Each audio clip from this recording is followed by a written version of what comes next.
Welcome back, fight fans. We're back again. Lots of weird technical things as always going horribly wrong. Well, one of it was me spilling water all over the floor. There was that. Oh my goodness, now there's all this shit in the corner. Oh my goodness, whatever. Anyway, I just hate technology. I've said it over and over again. But we're going to jump right on in. So UFC Vegas 81, of course, we're going to recap that. And then we're going to be going on to UFC 294, biggest card of the year, in my opinion. I think it is. I've done the research now, too, for this card. And yeah, I am even more excited than I was before, if that's even possible. I mean, I honestly can't wait for this. It's going to be insane. So we will jump right on in to talk about last week's fights. Again, not one of our best weeks, but I am making a couple of slight changes moving forward. And also, I mean, to be fair, we actually ended up being pretty close to even. It was still in the red, not great. But all things considered, I'm actually impressed with where the numbers ended up, because I was actually worried we were going to be heading for another very big loss, but we did not. That did not happen. It was actually not too bad. So yeah, we'll jump right on in. That opened up with Dakota and Ashley Yoder. I mean, I kind of said this last week. I didn't really see anything else happening other than a Dakota decision. And I think we kind of saw why. Dakota not really a finisher. Yoder not necessarily that great. So what does that lead to? That leads to a fairly obvious one-sided decision, which is exactly what happened with Dakota winning that. What happened here? I did write notes for all of them this time. That was nice. Just a much better striker. I mean, that was clear the entire fight, all 3 rounds. Way more active, way more accurate. I mean, it just wasn't even... It was never really a question. Oh, yeah, that's right. I will say about my notes, though, I was actually watching... Not gonna lie, I was watching the Prime card a decent amount. I mean, like, not a decent amount. I wasn't watching the whole card. I started watching about halfway through... who am I thinking of? Salt Poppy and Slim I think it is Slim. So yeah, I started watching about halfway through that. Very impressed, actually. That was a great fight. And I'm not really a boxing enthusiast, really. I don't choose to watch boxing normally. I'll catch the big fight here, the big fights here and there, whatever they are. Canelo, I watched that one last week, but it's not really my thing, especially if you can even call this boxing. Of course, it's more so crossover boxing, because they're not real boxers, more, really. But yeah, KSI robbery or not a robbery, we'll put that up there, of course, from our good friend R&R here.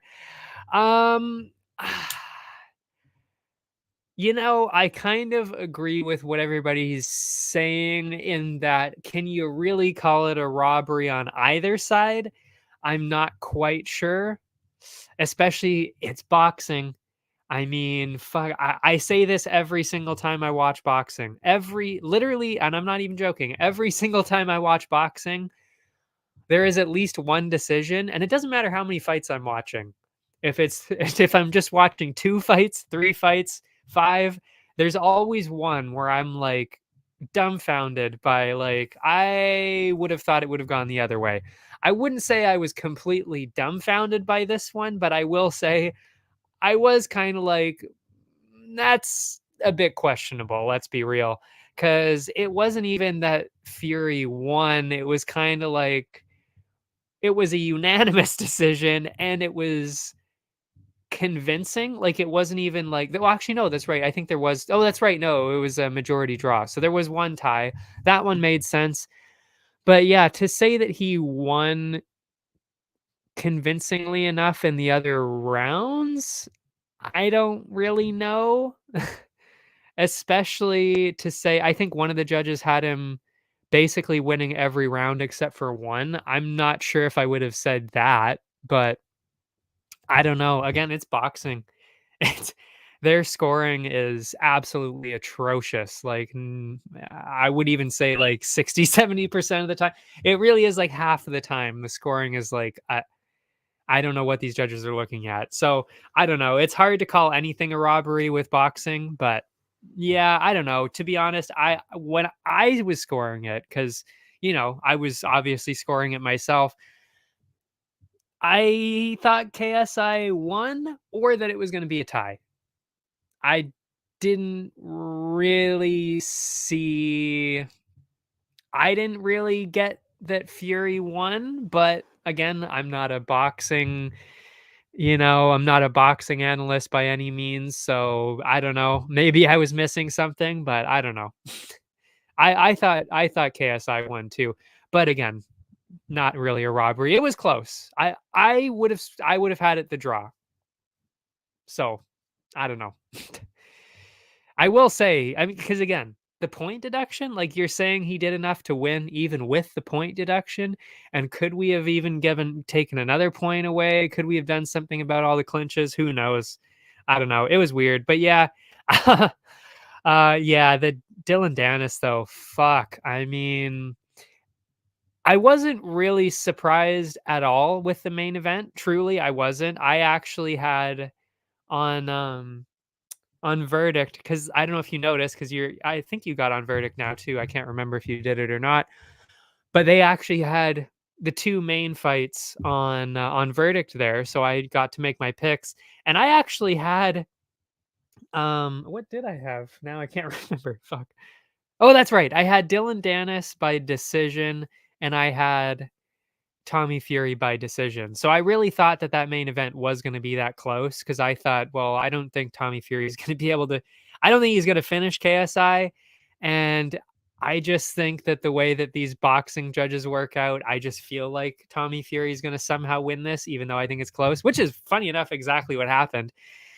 But I was actually a little surprised. I was one of those people that was a little surprised with the co-main with Dylan and Logan there. I mean, I'm obviously not dumb enough to be one of those people that's like, oh, I thought this was going to be a great fight. And like, I thought, both of them were going to be insanely good. And I'm not dumb enough for that either. But, you know, I 100% thought that Dylan Dennis was going to show up and at least give it everything he had. I don't think I was the only one that was a little surprised by that. Even in the MMA community, like, I know a little bit about Dylan Dennis. I mean, especially the fact that, trains with Conor McGregor, all that kind of stuff. So I know more so obviously than a lot of these crossover boxing people, like, who the fuck is Dylan Dennis? I'm sure they've been wondering that for like 2 years, like, who actually is this guy? Like, I actually do know who he is, but you know even though I do know who he is, I still was a little surprised that he kind of just didn't really show up. Like, I mean, and they've been saying for months, like, oh, does he even have a coach? He didn't even have a coach.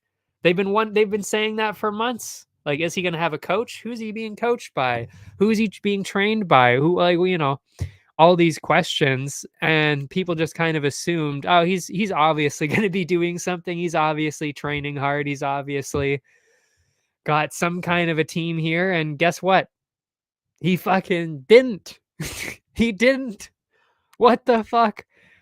I I think more so than anything, I guess I'm just shocked that somebody exists on this planet that just doesn't give a fuck to that level. Like, I think that I don't give a fuck most of the time, and I've seen other people that are like, "Oh, they clearly don't give a fuck." But when you're showing up in a co-main event and you're the one that literally everybody's talking about, they didn't even care so much about the main event, really. It was really that fight that everybody was caring and watching for, and you go in there with no coaches, no real boxing training. I mean, you were planning on boxing for over a year now. It's like, I cannot believe that he did that. I am shocked. I'm blown away that he didn't train for it. Like, that he just didn't even seem to want to go for it. I don't know. Yeah. That's how I felt about it. I don't know. I was blown away. I mean, again, I thought he was going to win because he's a real fighter, because he's been in Bellator. He's a fighter. So that's why I picked him. But I at least thought that he was going to give it a good shot. That was the bare minimum, but he didn't even do that. So yeah, that was weird. It was weird. Also weird, I mean, again, that they even stopped the fight, that the security jumped in and the fight ended, and there was what, like, less than 10 seconds left, and he was like, was he gonna do anything crazy? I don't know why they jumped in and stopped it and then disqualified. Like, what are we doing here? I don't know. That was a bit much too. I think they kind of overreacted there. Maybe they were doing it on purpose, just trying to make a spectacle out of it. I don't know, but still, I have no idea. But yeah, that I really thought that was gonna be different. I thought it was gonna be like, okay, he's actually gonna be there this time, and he's actually gonna try and fight, and he didn't. And, and it's kind of because of the same thing that Ariel was saying too, is it's like, this is kind of it. This is kind of it, right? Like, it's like, this was his chance to now actually do something. Like, you could fuck around for the last year and a half, pull out of the fights like you're saying, and which is true. He is obviously all the time. You can fuck around and then trash talk and do all that. But once you actually get in there, you fight. And again, being that he was in Bellator and everything, I just assumed he was going to do that, and he didn't do it. So yeah, bizarre. And I think, yeah, I and going back to what you said, yes. In conclusion, I think his stock did tank for sure, because I don't really know who is going to be actually trusting him from that business perspective now. Because it's one thing to get all that hype. That's totally fine. That was cool. I didn't even care about the trash talking and like what the extent that went. People are all up in arms, like, "Oh, you shouldn't talk about." Blah, blah, blah." It's like, you know, he's just trolling. He's just trying to get more hype. I don't know. I'm fine with all that, but you got to back it up. You got to go in there and fight. And now that he hasn't done that, I don't even know if any promotion would look at that and be like, "Yeah, I want a part of that." Because you might get the hype, but then now you really know. I don't think you're going to be getting the actual results out of it, and I think that's more clear now than ever. Mike Perry, yeah, and I knew that ahead of time too. I was like, man, I hope Mike Perry gets in there. Truly, I was hoping that the whole week. I was like, oh my god, somebody pull out. I don't even care who it is. I don't give a fuck who on this card is pulling out. I want to see Mike Perry in there, because I know for a fact he's gonna go in there and fuck up whoever he's fighting, I don't care. It doesn't matter who it is on this card. He would absolutely murder them. That's what I wanted to see. I mean, could you imagine what would have actually happened if Mike Perry went in there? Like, I mean, he would have he definitely would have gotten a knockout, and he would have, like, actually fucked them up, like, really bad. Like, really fucking bad. So, I don't know. I think they should be thanking, Dylan for not pulling out, 'cause, I think he might have ruined, Logan Paul's, wrestling career for a couple months, if he got in there with Mike Perry, because that would have been rough. But anyway, yeah, that's enough about that card. Now back to this one. The bets for Ducote. I did have minus 175 Ducote decision. As I said, that was the only bet that I did because it just seemed like that was the only call that made sense. So minus 175, that cashes in. That is 1.57 units back. And because that was the only bet we made, we're in the green. Yeah. One fight in, we're in the green. And then it takes an absolute tank from there. I mean, like, it just downhill from there for the next 5 fights in a row after that. Took the biggest L's you've ever seen. Next up, it was Gutierrez and Alatong Haley. I was pretty surprised, honestly, that I don't know, like, when I saw the odds for this, I was like, "Holy shit, am I getting a steal out of this?" Gutierrez finish, I got it plus 400. Plus 400. That's a crazy number. I thought, okay, well, Gutierrez finish, he's a huge favorite. He's a knockout guy. Alatong Haley has been knocked out before. We're probably not going to get the best deal on this. I was expecting like minus 150, maybe minus one, maybe even some plus money at like plus 110 or something. Plus 400 I got it at. And I thought that was like, holy shit, we're going to rob the bank here. But I mean, yeah, I guess the bookies were right on that one. Yeah, did not get the finish at all. It was pretty dominant from Gutierrez, obviously, but never really got that close to a finish. Maybe a leg kick finish could have happened, maybe, but I don't know. It was never really that close to any kind of finish. So he's definitely gonna be just firmly in that decision category from now on. Because if you can't finish Alatong Haley, who is really just a grappler, he doesn't have that kind of striking in him. If you can't finish that guy, you're probably not going to be getting a whole lot of finishes. So yeah, we're gonna we're gonna be demoting him. I don't know if that's a demotion or not to the decision king right there. No more finishes for Gutierrez. Oh yeah, and of course that didn't cash in, obviously. So that's the first 0. Second 0, it was a close one. This one too. This next one, Irina Alexeyeva, my top dog, my underdog of the week, and what is it? What was it? It's Dixon, but what is her first name? Because she's new, I actually can't remember her name here. Melissa Dixon. Melissa Dixon. Yeah. I mean, I can't say that I'm that surprised. It's why I was so 50-50 on this because I mean, we've never seen Dixon fight before, and from what I saw, she wasn't insanely good. But also, we haven't really seen a whole lot of Alexeyeva either. And from what we did see, I did see like there could be some holes here. But, I was willing to obviously take the shot on Russian Ronda. She looked pretty good in her debut.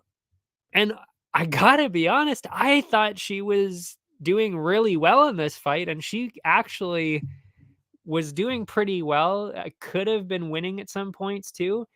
Um, yeah. I mean, she definitely had her chances. It was close. I was feeling pretty good. but I could tell it was kind of be like, oh, it was on the fence. I knew this was going to be a nail biter when I was watching it. It was like, oh man, I hope Alexeva can turn this out and cash in.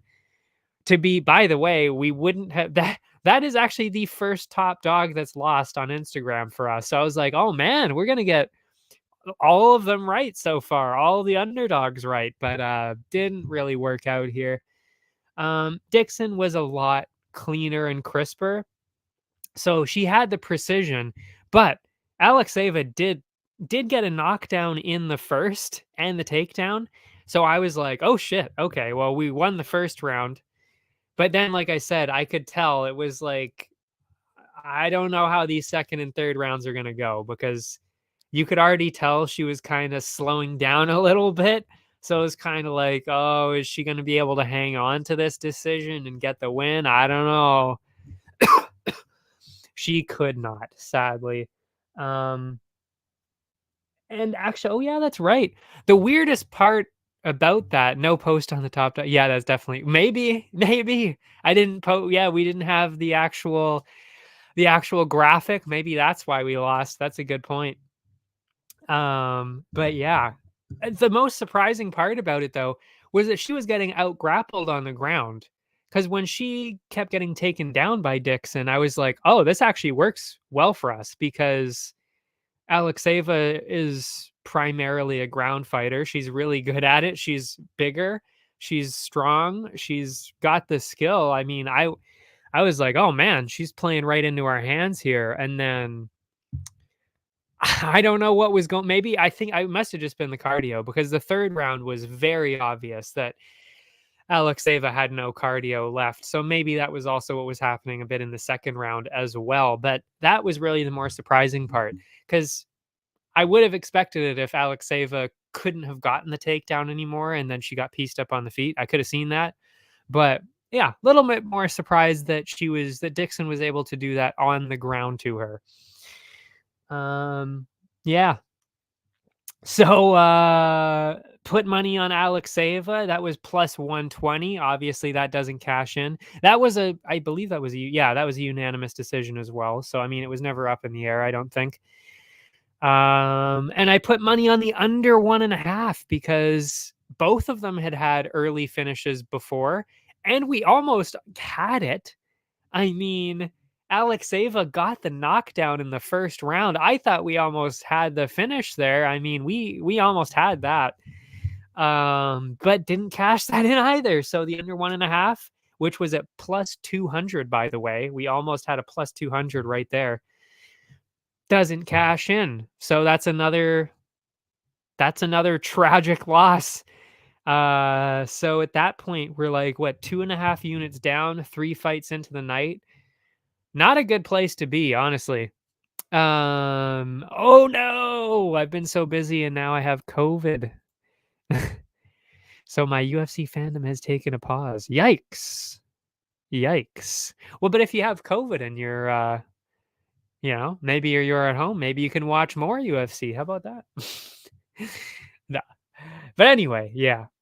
That sucks though. I hope you're doing well and you'll get better soon. I mean, I know COVID isn't necessarily the world-ending threat that it once was, but still, it's not something you want to have. So yeah, feel better soon. And hopefully this week, UFC 294, maybe that you'll get your spirits up here. Excuse me. Oh, had a little bit of water. But yeah, moving on. To the next one. It is McKinney and Marat. I mean, was there ever any kind of doubt that was going to happen? I don't know.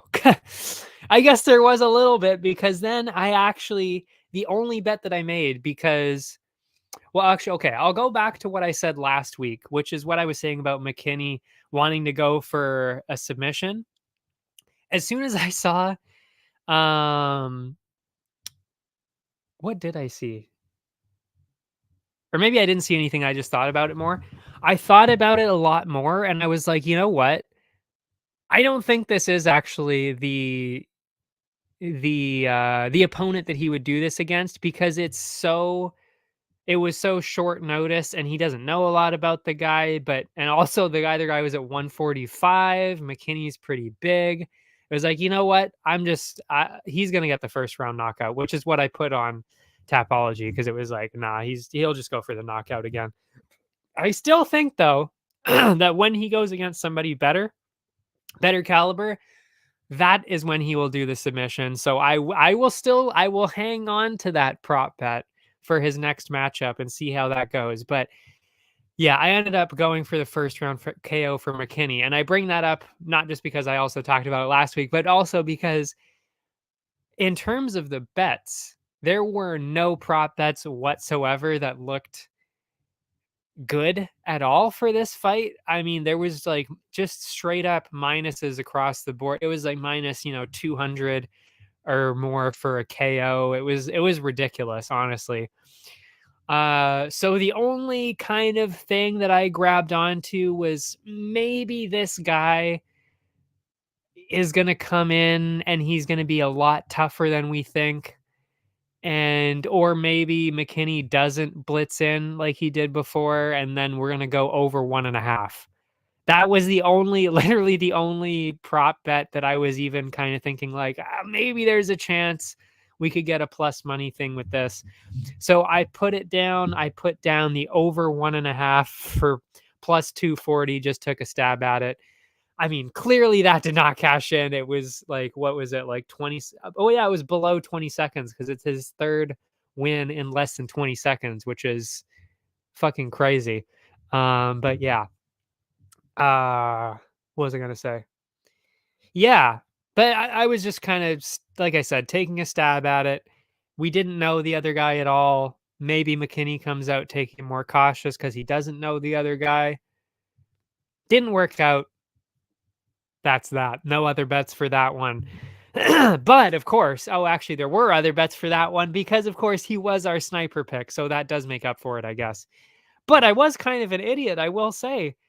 I fucked up. I actually fucked up that McKinney one because I wrote it down here too that I fucked it up because I said last week I was going to go all in on McKinney and put 9 units down.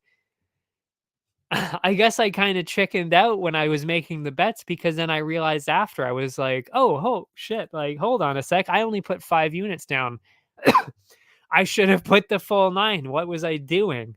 I mean, I don't normally do that. That's the first time I've made that mistake. So my bad there. We could have ended up with a little bit more profit on here. The numbers would have looked slightly better. Yeah. So instead of putting 9 units down, I only put 5 down. He was minus 450.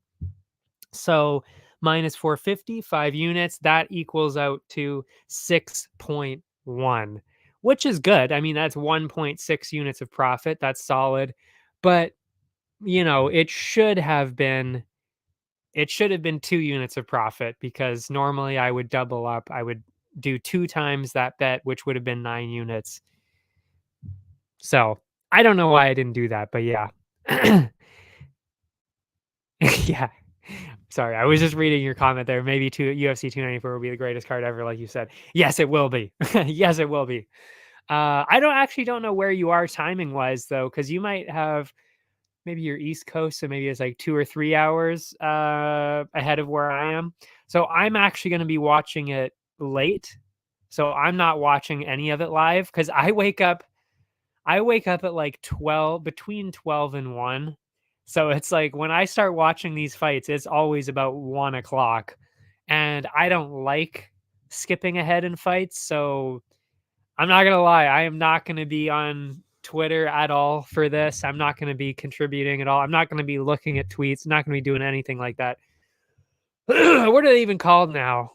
Are they called X's? I'm not going to be looking at the X's. I don't know what the fuck you're even supposed to say now with this. But yeah. 7:30 p.m. Oh, right now for you. Oh, okay, yeah. So 3 hours. You're 3 hours ahead. Yeah, East Coast.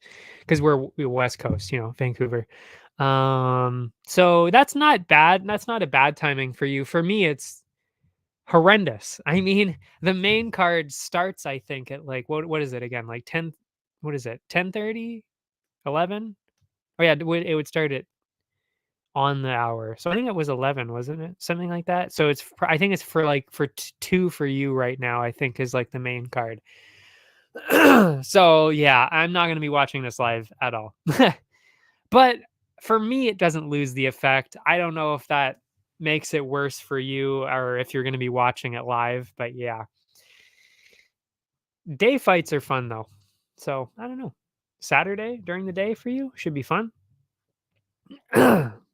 Moving on. Oh yeah, McKinney, right. So yeah, that sucks. I fucked that one up. I should have put the 9 units down. But we move on. Next up, it was Lisboa and Oliveira.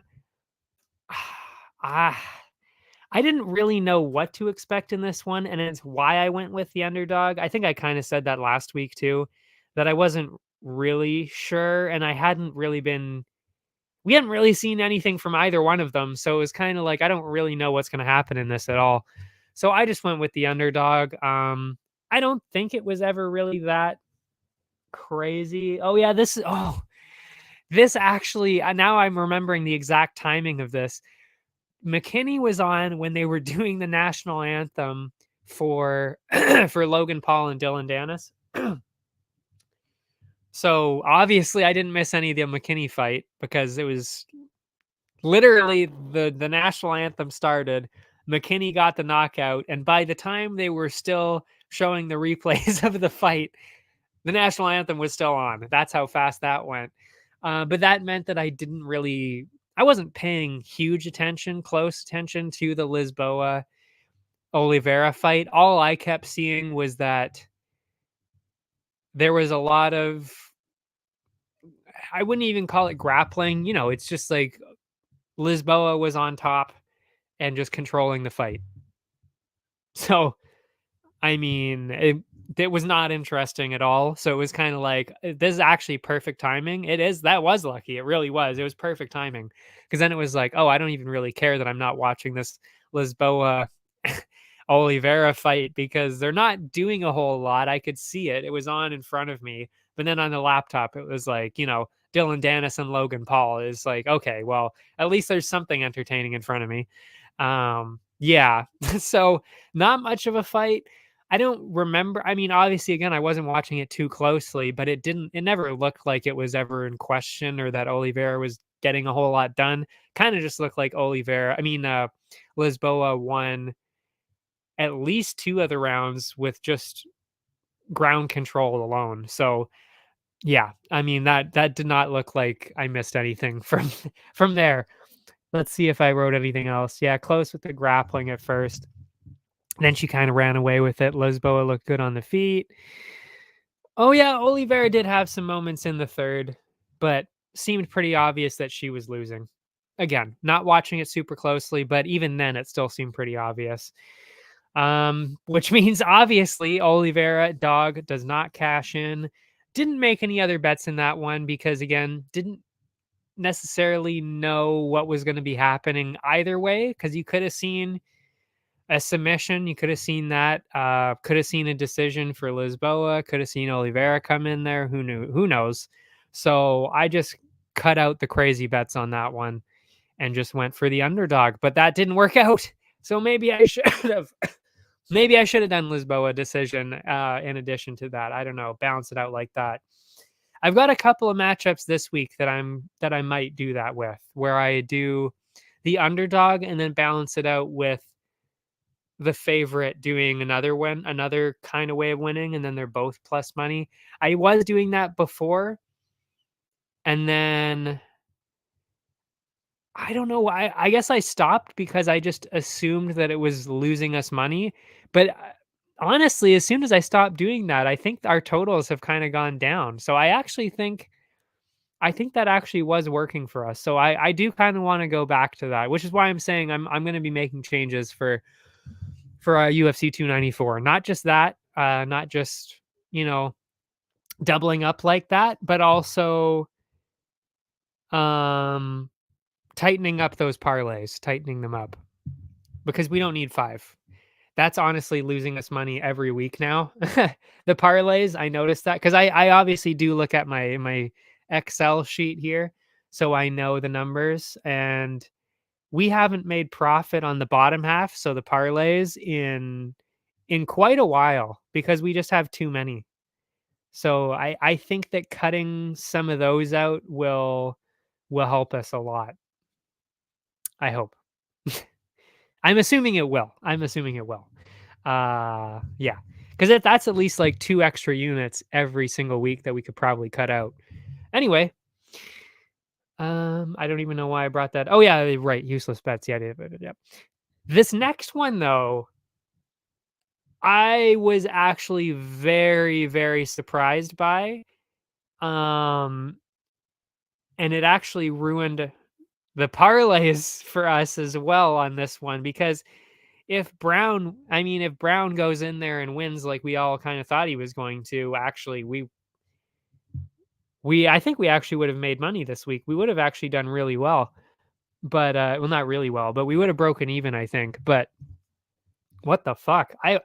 I'm still surprised. And again, going back to what I said before, I was watching the prime card during this fight as well. So I'm not going to lie, I did not see a lot of the details of this fight, but I did.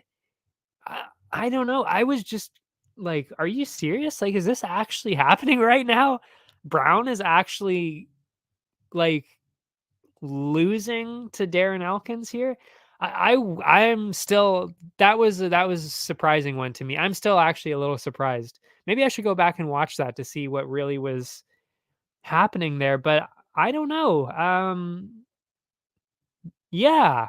I don't know. I was just surprised. I wrote down here somehow got dominated on the ground the entire fight and then got subbed. So clearly I think there must have been a lot of ground control going on, and that's also why I wasn't really watching it as closely. I do remember seeing a lot of ground control for Elkins, and then of course he does get the submission. But I don't know about you, but I thought that was shocking. I was blown away by that because Brown has actually looked pretty good, and Elkins hasn't looked great at all. So yeah, I'm blown away. I was blown away by that. I really was. I did not see that one coming. So yeah, that not only damaged the parlays, that fucking killed them. But I see your pun. Yes, Darren the damage. Yeah, no, it did more than damage them. It ended them completely because he was the B slot, and yeah, that went out the window.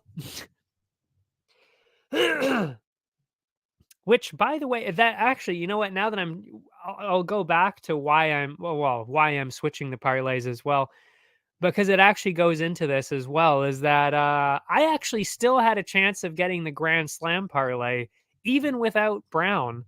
What actually lost us the Grand Slam was, let's see, ACDE here. It was actually Jennifer Maya. That's actually what lost us the Grand Slam. So even going into Jennifer Maya's fight, I was actually still feeling like, okay, well, I think we're still going to make money on Instagram because if Jennifer Maya wins, we win money on Instagram. We're good. We got profit. Actually, and I think that actually would have put us back into the green overall on Instagram with that. And then Jennifer Maya loses too. And it was like, oh no. Oh no. Which also was surprising, but we'll get into that in a little bit. Yeah, so that Brown one was pretty shocking. I ended up only putting money on Brown finish because the way the odds worked out, that was kind of the only bet that was looking good. Although looking back on it now, maybe I should have also slapped in a Darren Elkins underdog pick, but there was no way I was seeing that one coming. I pride myself in finding fights that are like, oh, you know what? This is closer than people think. That one was not one of them. But I did not think that was going to be close. So you would just get rid of the DEF type slots yes, that is exactly what I will be doing. So, well, I'll just give you an example. So like for this week, obviously, it was A, B, C, D, E, F. What I'm doing, and then of course the parlays themselves last week, as always, they always are this. I just don't necessarily mention the names all the time. It's always ABC, that's the triple play. ACDE is the grand slam. So I'm still gonna keep those. That's not going anywhere. And I mean, I think honestly, I mean, if you actually look at the stats of it on Instagram, I mean, the grand slam, we almost got that in again. We would have been in the green because of that. But the parlays actually have been doing okay with just those two. So the grand slam and the triple play, they've been doing okay. It's the other ones, the ADF, yeah, ADF, BCE. Those ones seem to not really cash in much at all. And then ABDF, I'm still possibly clinging on to. So possibly a second 4-leg parlay. So I might just stick to 3 parlays. And then maybe if there's a card that's like, there's not a whole bunch of fighters that are looking like big favorites, I'll just cut it down to 2 parlays. So it would just be triple play and just grand slam. So that's kind of what I'm looking at, is 2 to 3 parlays every single time. That's it. That's it. But yeah, because I don't know. Yeah, we just haven't been cashing in those middle ones, the ADF and the BCE, which is funny. It's really weird actually, because it's like it's the same fighters. Like they're the same 6 fighters. I haven't changed anything. It's the same distribution. It's just for some reason ABC. Well, I mean ABC makes sense that cashes in more than anything, but the the Grand Slam one cashes in almost as much as the ABC one, and then the middle ones don't really cash in. Again, even though it's the same people, just organized in a different pattern, those patterns just don't seem to cash in. Very strange. But now I know. And yeah, it would depend on the confidence of the card.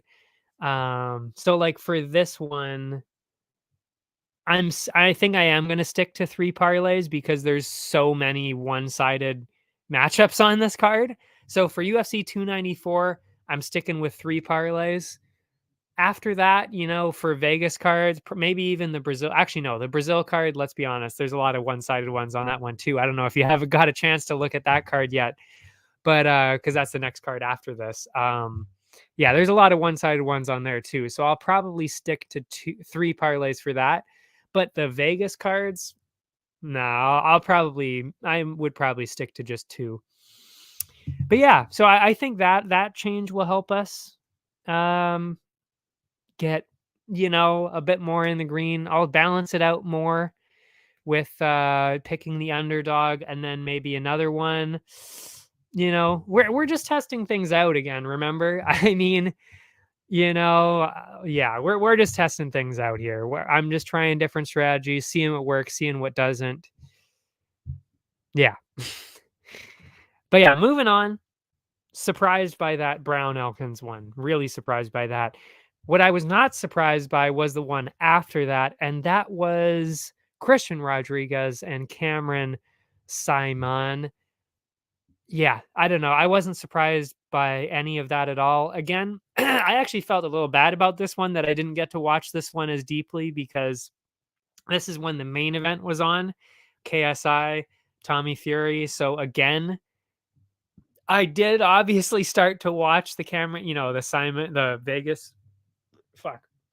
I did start to watch the UFC card more so there, because the main event wasn't necessarily providing much action at that point. So I did end up going more towards the UFC card there, but I still missed a couple of moments here and there, I'm sure. But yeah, wasn't too surprised. I did pick Christian Rodriguez. I picked him on Verdict. I picked him on Tapology. He actually got me a bunch of points on Verdict, so that was nice. And I picked Christian Rodriguez decision, so that worked out perfectly for me. But then I guess I kind of fucking blew it on the. Actually, my goodness, where's my graphic here? I blew it here. You blew it. I blew it this time. I mean, what the fuck was I doing? I put Christian Rodriguez on the one side. He was at minus 150. So I was like, okay. Which obviously did cash in. So that was nice. But then I balanced it out with the under 2.5. And I kind of stand by the fact that I did that part of it. But the way that the numbers worked out, it didn't work out. And that's why I switched what I was doing before with this kind of strategy. It didn't work out because I didn't get profit, even though Rodriguez cashed in. So he was at minus 150, got the 1.67 back. But of course, because I put the under 2.5 as well, that didn't cash in. So we're still down 0.33 units on the matchup. Fuck me. I should have done Christian Rodriguez decision on the one side and then under 2.5 on the other side. That is my classic strategy that I've been doing over and over and over again. And I did not do it. I did not do it for that one. I just went with Christian Rodriguez straight up minus 157. Fuck. So that sucked and we lost money, even though I was 100% right. I got all the points on verdict. I got all the points on Tapology and I still lost money there. So that was dumb. Bad blue. Bad. It was, again, I'll go back to the actual fight itself though. It was very close. I, to be honest, couldn't really tell who was winning most of the time. But again, that probably also had to do with the fact that I was watching the prime card as well. So again, I was probably missing some moments here and there. There was lots of grappling. I saw that Christian Rodriguez was winning a lot of those exchanges. So I kind of figured he was winning convincingly. And it seemed like, yeah, that's exactly what was happening. I can't remember what the score was. So 30-20, it must have been, I think it might have been 30-27, might have even been just 29-28 on one of the cards. I can't remember. But yeah, I don't remember ever thinking like, oh, Simon's doing really well. He's going to turn this around and win. Like, yeah, it was close, like I said, but did he ever have any moments himself? Not that I really saw. At least, again, not that I saw, again, because I was watching the prime card. So maybe he did, but I don't think he did. That does raise a good point, though, because I've seen, too, that somebody else said that, too, that he has missed weight now. I believe this is the third time that Christian Rodriguez has missed weight. And given his strategy, that is a little suspect, I got to admit. He seems like a pretty nice, honorable, noble guy. But I mean, when it happens 2-3 times and he's winning that way, you know, blanketing people, grappling, clinch, that all has to do with being the bigger guy. So, you know, that does raise an eyebrow for sure. That is a little bit concerning. And you definitely got to watch out for that from now on, because that's two guys now that he beat that were undefeated. And he missed weight in both of those. So, you know, we don't like to see that. That's questionable. That is suspect. Again, he seems like a nice guy. Maybe it is an honest mistake each time, but like I said, he did it twice in a row, and I think he did it a third time before that as well. So, you know, that's somebody to watch out for, especially with bets. I think it's honestly, I think that I just need more light here on my face, and then this would stop happening over here. It's a little dark. Maybe if I could shine it, you know, break out the mirror under my hat, I guess, but. But no, we need some more lighting in here or something. Anyway, I'm getting distracted now. But yeah, I don't know. In terms of betting, it is something that you got to look out for. And it actually is one of the reasons why I picked him in this case, because I knew he was going to come in. I didn't know he's going to miss weight, but I did know that was his general strategy, was grappling, clinching. And I know that Simon struggles with that kind of thing. I think a fighter should lose more and more purse every yeah. I think that's totally fair.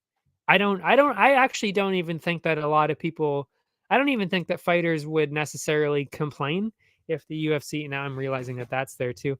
Um, I don't even think the fighters would complain about that. I think that's a very fair thing. I mean, when you get suspended for drugs or whatever, or even in other sports like hockey, if they, elbow to the head or like leading with the shoulder, if you get suspended, your suspension gets bigger and bigger based on your history. So why not do that with weight misses as well? That does make a lot of sense. That's actually a very good idea. I don't think I've ever heard anybody suggest that.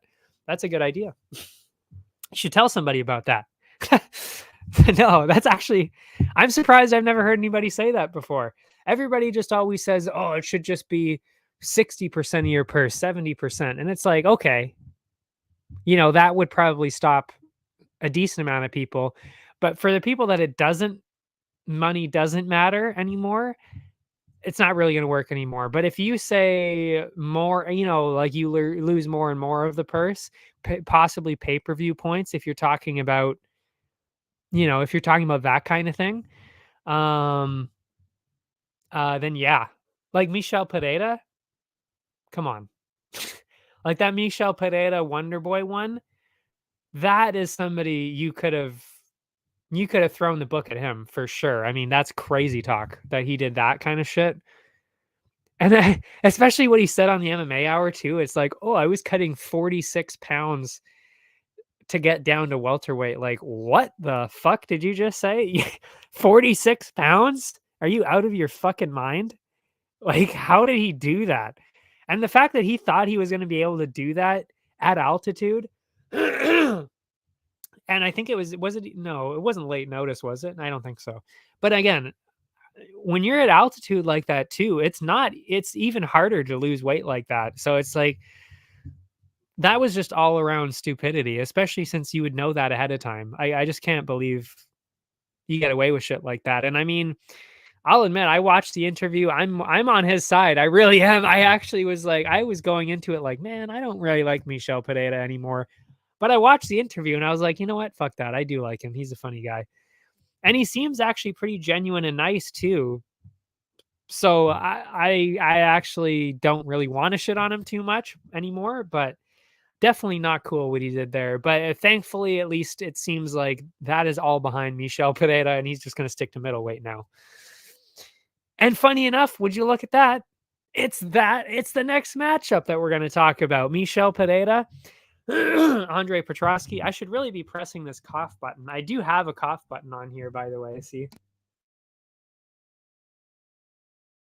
I think I pressed it. Please tell me that worked. I should press that more. I really should.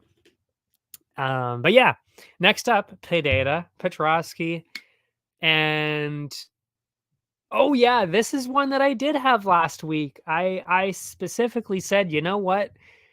I think Petroski has a good chance here. And I will openly admit that as soon as I watched the tape on Wednesday night last week, I threw that out the fucking window.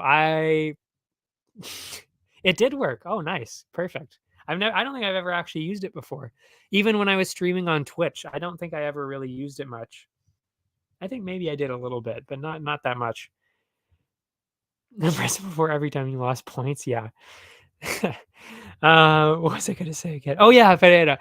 As soon as I watched the tape, my confidence in Petroski definitely went down quite a bit because I was like, you know what? Pereira actually, I think, because of course we didn't see him at the weigh-ins yet, so we didn't know how much bigger, like size-wise, how they were going to compare to each other. But even when I was watching the tape, I was like, you know what? I actually don't think that Pereira is going to be. I think Pereira actually might be bigger in this fight than Petroski, which he was. He actually ended up being way bigger than Petroski, which is crazy because to think that Petroski is a full-on middleweight and Pereira was just fighting at welterweight, and Pereira was the one that was clearly bigger. It's like, holy shit, this guy's huge, which again just really proves he should not have been at welterweight. But anyway, I think it's also because I change hands. I think it's because I'm also holding my microphone that I don't necessarily have two hands ready to press the button. Anyway, yeah, and then what fully convinced me to go all the way for Pereira, I can't remember where I saw it. Was it an interview or was it, I can't remember where this happened, but he said something and it was exactly what I wanted to hear, which is he said, "You know what? Welterweight, it was just way too hard for me to get down there. And now that I'm at middleweight and training at middleweight, and, I just feel way better and stronger and everything like that." When he said all of those things, I was like, you know what? I was actually kind of thinking that that was going to happen now because I've seen other people have the same thing.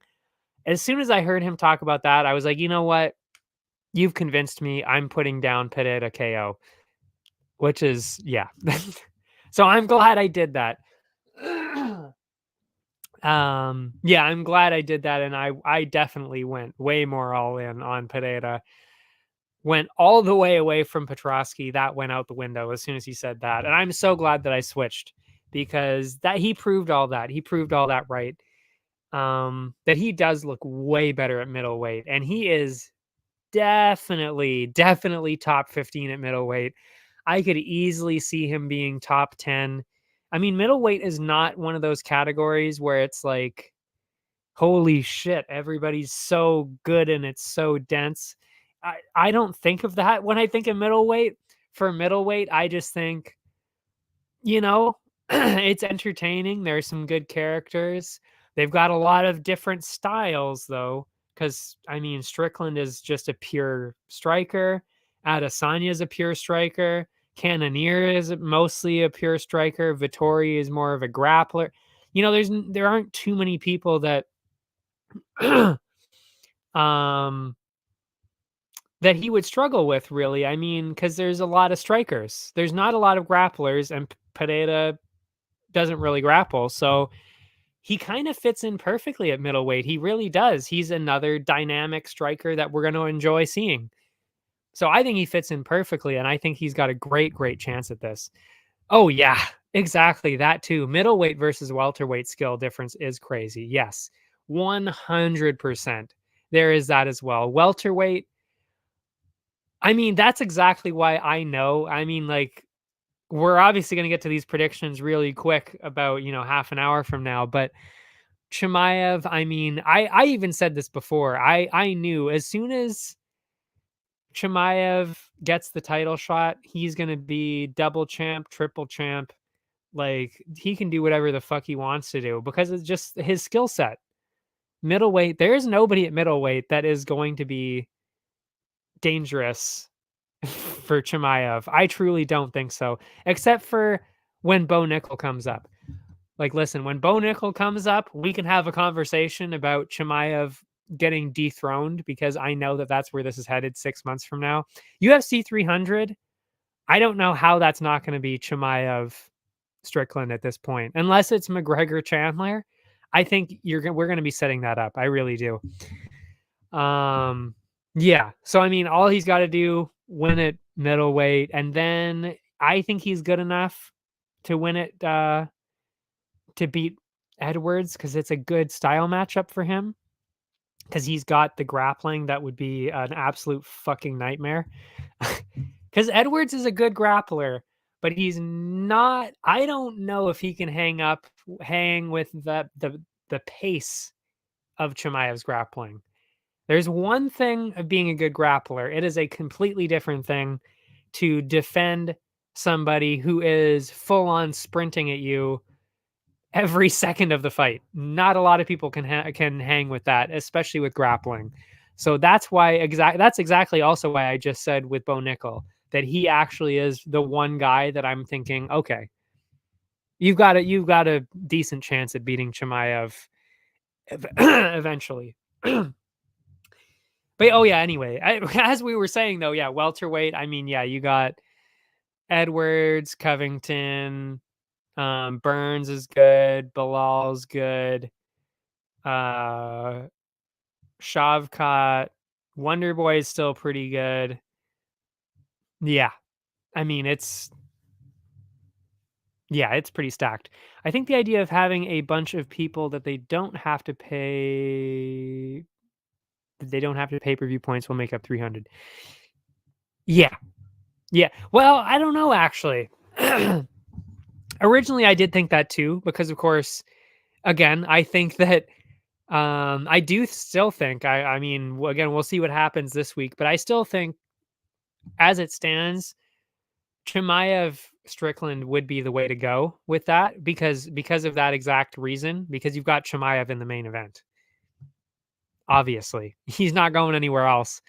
And then, you put a second title fight in the co-main, maybe one that doesn't have a huge amount of pop, maybe even a female one. Maybe we see Zhang Wei Li.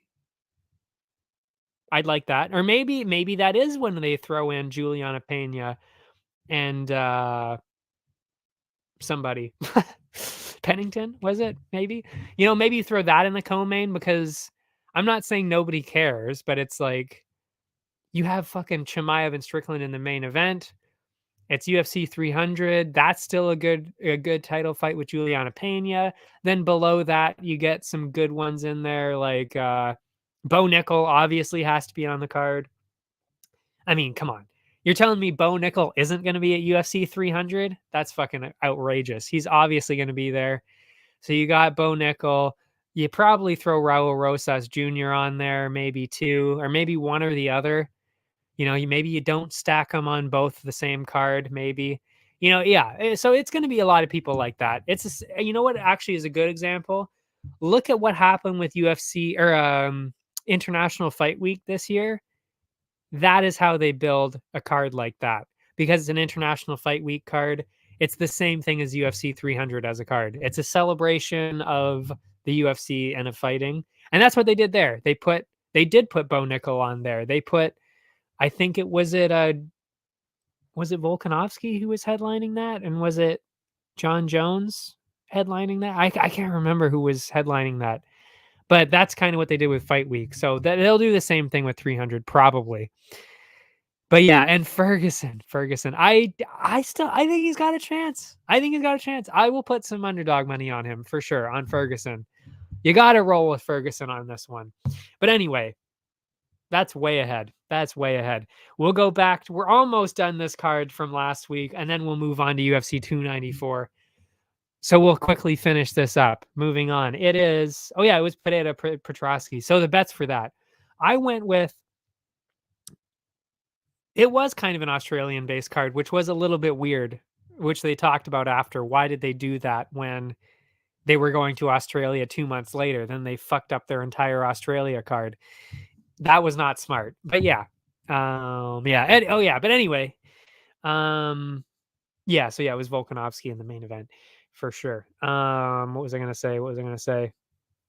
Martinez and Yanez. Oh yeah, no, the bets. You keep getting me distracted here, which I like. I like that. But yeah, Pereira decision. That's what I went with because of what I was saying last week. And now that I'm thinking about it, I didn't change my fucking bets for this one.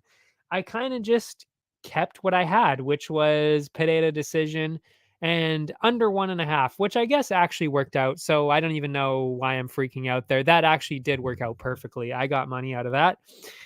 Pereira decision plus 300, which was pretty insane considering how many decisions he's had. You would think that would actually be a lot closer to even money, but it wasn't. So that was plus 300. And the under 1.5 was at plus 150, which did cash in. Amazing. So we finally got some money back. It was at 2.5 units back. So 2.5 minus the 2, carry the 5. It is 0.5 units up for that matchup. So that was our only.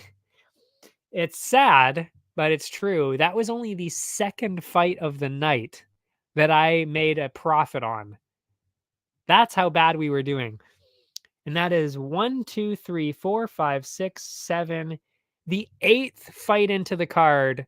And that was only the second fight that we made a profit on. So again, clearly some errors were made on my end organizing it and making the bets, picking the right picks. The picks actually weren't too bad. It was mostly the bets that I made with those picks that were not ideal. So yeah, but we got money back for that one. Because I changed my mind at the last second, of course, mind you. But yeah, Pereira just smoked him. That was it. It wasn't even like really much of a fight. He just absolutely demolished him and looked like a fucking building of a man, even at middleweight. So he is still going to be a size bully, essentially, even at middleweight, which is crazy. Crazy that he was making welterweight like that.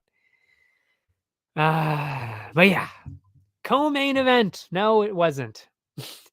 Just before the co-main event, Martinez Yanez. From what I'm seeing, it was Volk Rodriguez, right? Yes, Yair. And then Moreno fighting. Whitaker, Dricus, Hooker. Yes. So yeah, see, and that is about the caliber that I'm talking about right now, too, right? You know, that's a good main event. Strickland, Chimaev, fantastic main event. Moreno is on there, Whitaker, Dricus, Hooker, Bo Nickel. And again, we will probably have Bo Nickel at UFC 300. Then yeah, you throw on a couple of those guys that have those names, those household names on there, like a Whitaker. Maybe it is Dricus. Maybe you get Dricus back in there against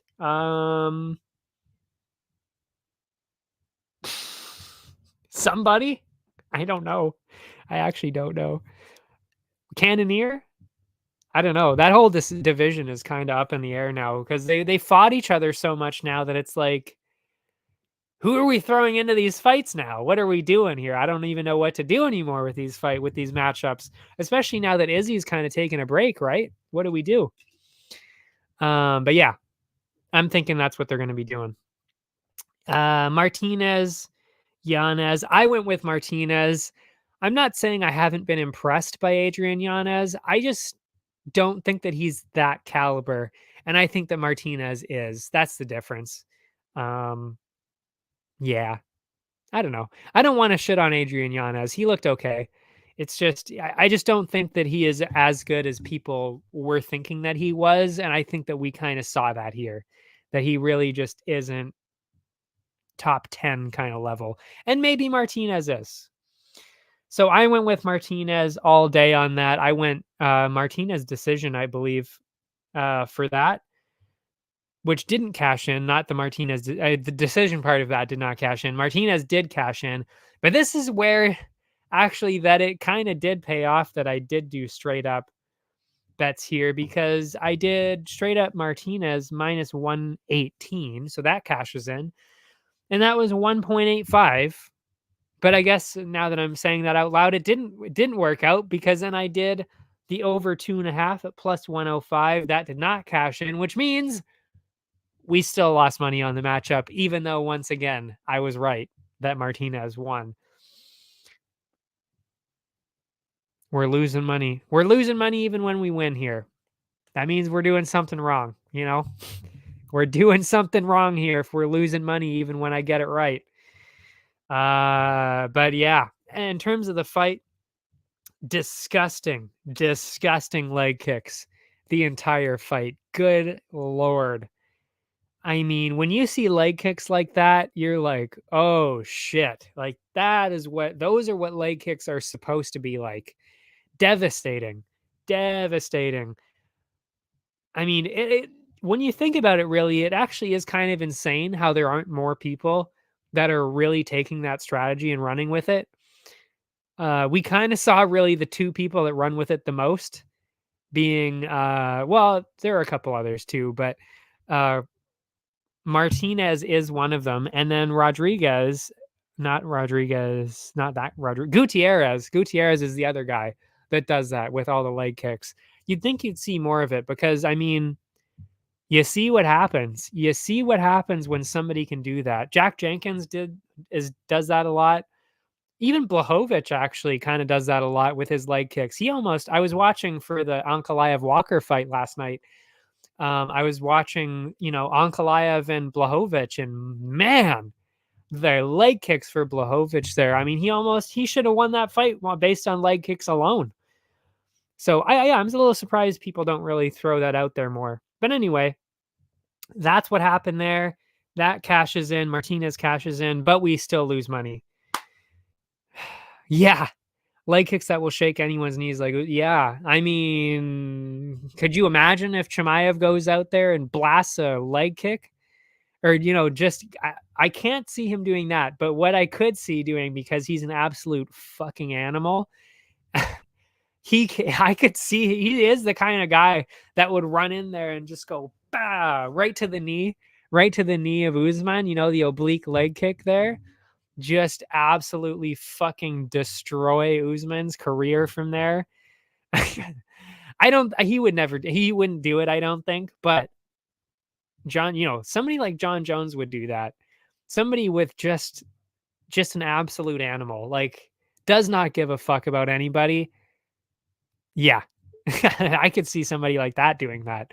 But I don't think Chimaev is going to do that though. He will chain wrestle him though. He will throw him around the goddamn octagon and ragdoll the shit out of him. But I don't think he'll be oblique leg kicking him. But that would be nasty. That would be disgusting. Moving on.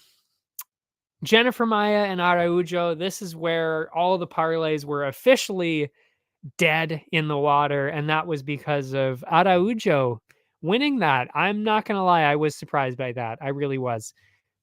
I didn't really think Araujo was looking that great in her other fights before this. I thought Maia was looking pretty good in her other fights before this. So I was a little surprised. I don't know if you were. But yeah, the only bet I made, Maia decision, which I stand by because, I mean, I guess I could have put money on Araujo as an underdog, but I wasn't going to put down under 2.5. I wasn't going to put down over 2.5. That would have been, there's no money in that. So yeah, I was a little surprised by that. And that was actually at minus 105, by the way, which tells you how big of a favorite Maia was, how convinced everybody was that she was going to win. I was surprised. I was definitely surprised for that, especially the way that it was happening. I mean, I wrote down here, it was pretty close the whole time. Araujo just kind of clinched it with a bit of extra grappling. Yeah, we've seen Maia actually use her grappling to win before, and we've seen her defend grapplers before. So I was a little surprised that that's how Araujo won that one. Yeah, I don't know. I don't know what else to say. I was just a little surprised when I was watching it. I guess really the whole card, it was kind of matchup after matchup where it was like, this is not the way that it looked like it was going to go down. This was one of those. Yeah. So brutal. That was brutal. We lost that bet too, obviously. Maia decision. And that, like I said, killed off all the rest of the parlays because no joke, if Jennifer Maia would have won, we would have profited on Instagram, guaranteed, for sure. I did the math and everything. We would have profited. So that sucks because she lost. We didn't get profit on the Instagram card again. And it was close. It was minus 1.4. So it was close. Not quite though. So yeah, if she would have had that, we would have been brought up to, I didn't write down the exact total, but I think it would have been like basically breaking even, like 0.2 units of profit or whatever. So yeah, still technically in the red because of Tamiris Vidal losing that one time. We are still in the red because of that. Also, I should actually mention too, we would have been closer to making more money too if I would have done what I said I was going to do, which was McKinney 9 units instead of McKinney 5 units. We would have been up a little bit more in the green there as well. So not a good week. Not a good week for me. Just mistakes. and a little bit unlucky as always, of course. I always have to be unlucky. I don't know what it is about me that I'm always just so unlucky, but that seems to be my theme. So, yeah, that has to happen to us, of course. Anyway, that's that's not it for that card. We still have one more fight. That is Yusuf and Barboza. Um, I don't know about you. I was surprised by how this went down in terms of the dominance of it. Because I even said I was going to pick Barboza as a dog going into this, and I did. So funny enough, it was the main event really saved us. It really did because I actually got both of my bets in there, and they were both plus money. So I got a lot of the units back from that fight alone. Still surprising though. Um, I was picturing a decision. I said that also last week, but I thought if it was going to be a decision, it was probably going to go to Yusuf. And if it was going to be under, it was probably going to be Barboza. So I didn't really expect that Barboza was going to win. What did they say? 4 out of the 5 rounds? Especially, I mean, holy shit. After that first round, my God, that first round was like, wow, there goes the Barboza bet. I was like, actually, no joke. If Yusuf would have gotten that KO in the first round, that would have killed both of my bets. That would have killed the over 4.5, and it would have killed the Barboza bet. So I was really like, wow, like they're just gonna fuck me over like this. I'm already losing every single matchup on the card. And then I also just get swept in the main event like that. I mean, holy shit, that would have been bad. But yeah, I mean, wow, I was blown away when I was watching it that he somehow managed to turn that around. I could not believe that he stayed in it and then somehow won. Because after that happened, and then it made it to the second round. When it got to the second round, I was like, oh, okay, it's Barboza. I actually think that he will be okay and that we will get still to the over 4.5. I'm sure a lot of people probably weren't thinking that, but again, me knowing Barboza so well, and Yusuf fairly well too, I did expect that it was going to go over 4.5 when he made it to the second round. But I definitely did not expect the fact that he would come back from losing a 10-8 round in the first to then winning. I was pretty surprised, and I'm not going to lie, even when it was being read out, I was a little surprised. I thought the scorecards were a little bit wacky for that. I mean, do we even have to say that one of the judges did not score that a 10-8 in the first round? Like, what? What do you have to do? What do you have to do to get a 10-8 round for that judge? I mean, holy shit. Like what else could Yusuf have possibly done to deserve a 10-8 in that round? I couldn't believe that he didn't score that a 10-8. So I mean, even that alone, it kind of makes you wonder like, man, like these scorecards are getting a little out of hand. Yeah, clearly didn't go to a 10-8 seminar, clearly wasn't paying attention when they were explaining what a 10-8 was at any point. Because that is a 10-8 this year, last year, that is always and always will be at least a 10-8. At least. At least. Bisping was saying 10-7. I mean, holy shit. This guy didn't even call it a fucking 10-9, and Bisping's out here calling for a 10-7. Good lord. But yeah, I forgot to read what you said here. At least one thing about UFC betting is we get to see who the person, who loses as the bet get embarrassed. Yeah, for sure. Yeah, nothing bad happens when you lose, like in hockey. Like if the Maple Leafs fuck you over for the 100th time in the last 20 years, it's not like they're getting knocked out. Like this guy, if they lose their bet, they're fucking like their career might be over. They get knocked the fuck out. They get put to sleep. I mean, if you lose us a bet here, you're it's probably not going well for you life-wise. That's for sure. Especially not some of these judges that fuck us over too. I mean, oh man. Anyway, so that was it. Oh yeah, because that did cash in, like I said, got us a lot of money on that one. I mean, put one unit down on Barboza. He was plus 130. So that's 2.3 units back. So if that just cashed in, that's already green. But the over 4.5 also cashes in, which means that was plus 162, which means we got 2.62 units on that bet as well. So if you add that together, that is 1.62 plus 1.3. That is 2.92 of profit on that last matchup. We brought it home in the main event to get some green back there. Obviously, though, like I said, still in the red, but not that much in the red because we did bring it back a little bit with that main event.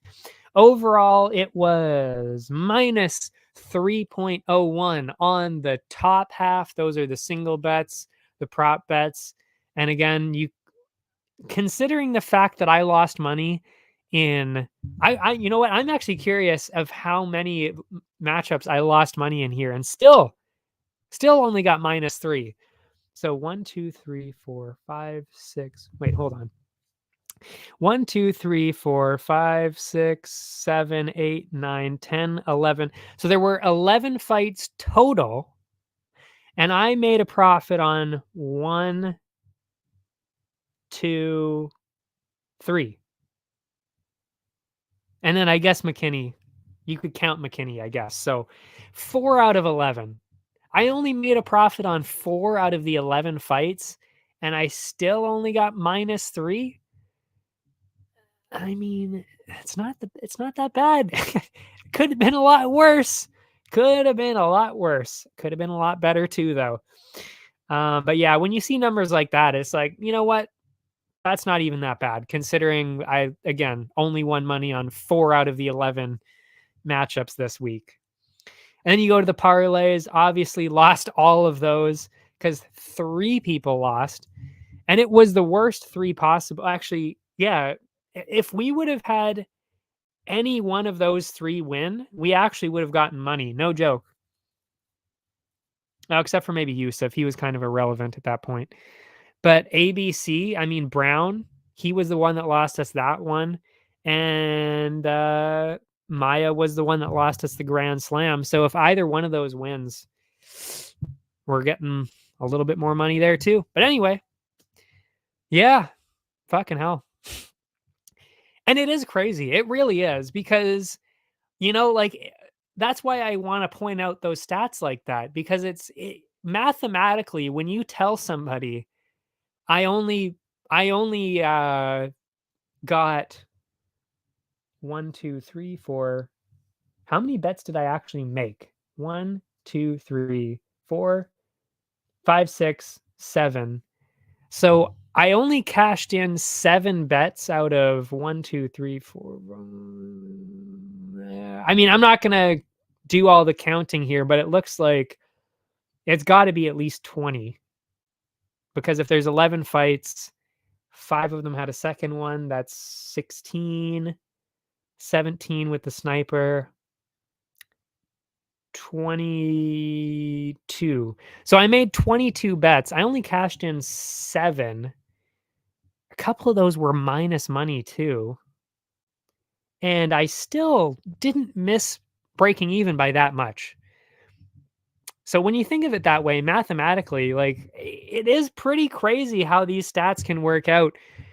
You don't even have to get half of your bets right to make a profit, right? So you just got to pick the right ones. And I mean, again, think of what would have happened if Gutierrez would have gotten that finish at plus 400.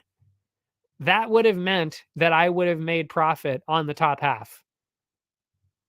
That one bet, if he gets a finish by leg kicks, by whatever, which was close. I mean, kind of close. We're looking at green. We're looking at green right now.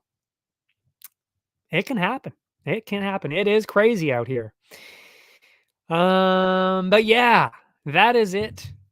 Finally, for UFC Vegas 81. I talked about that way too much, but to be fair, we did also talk a lot about UFC 300, and a couple of other things as well.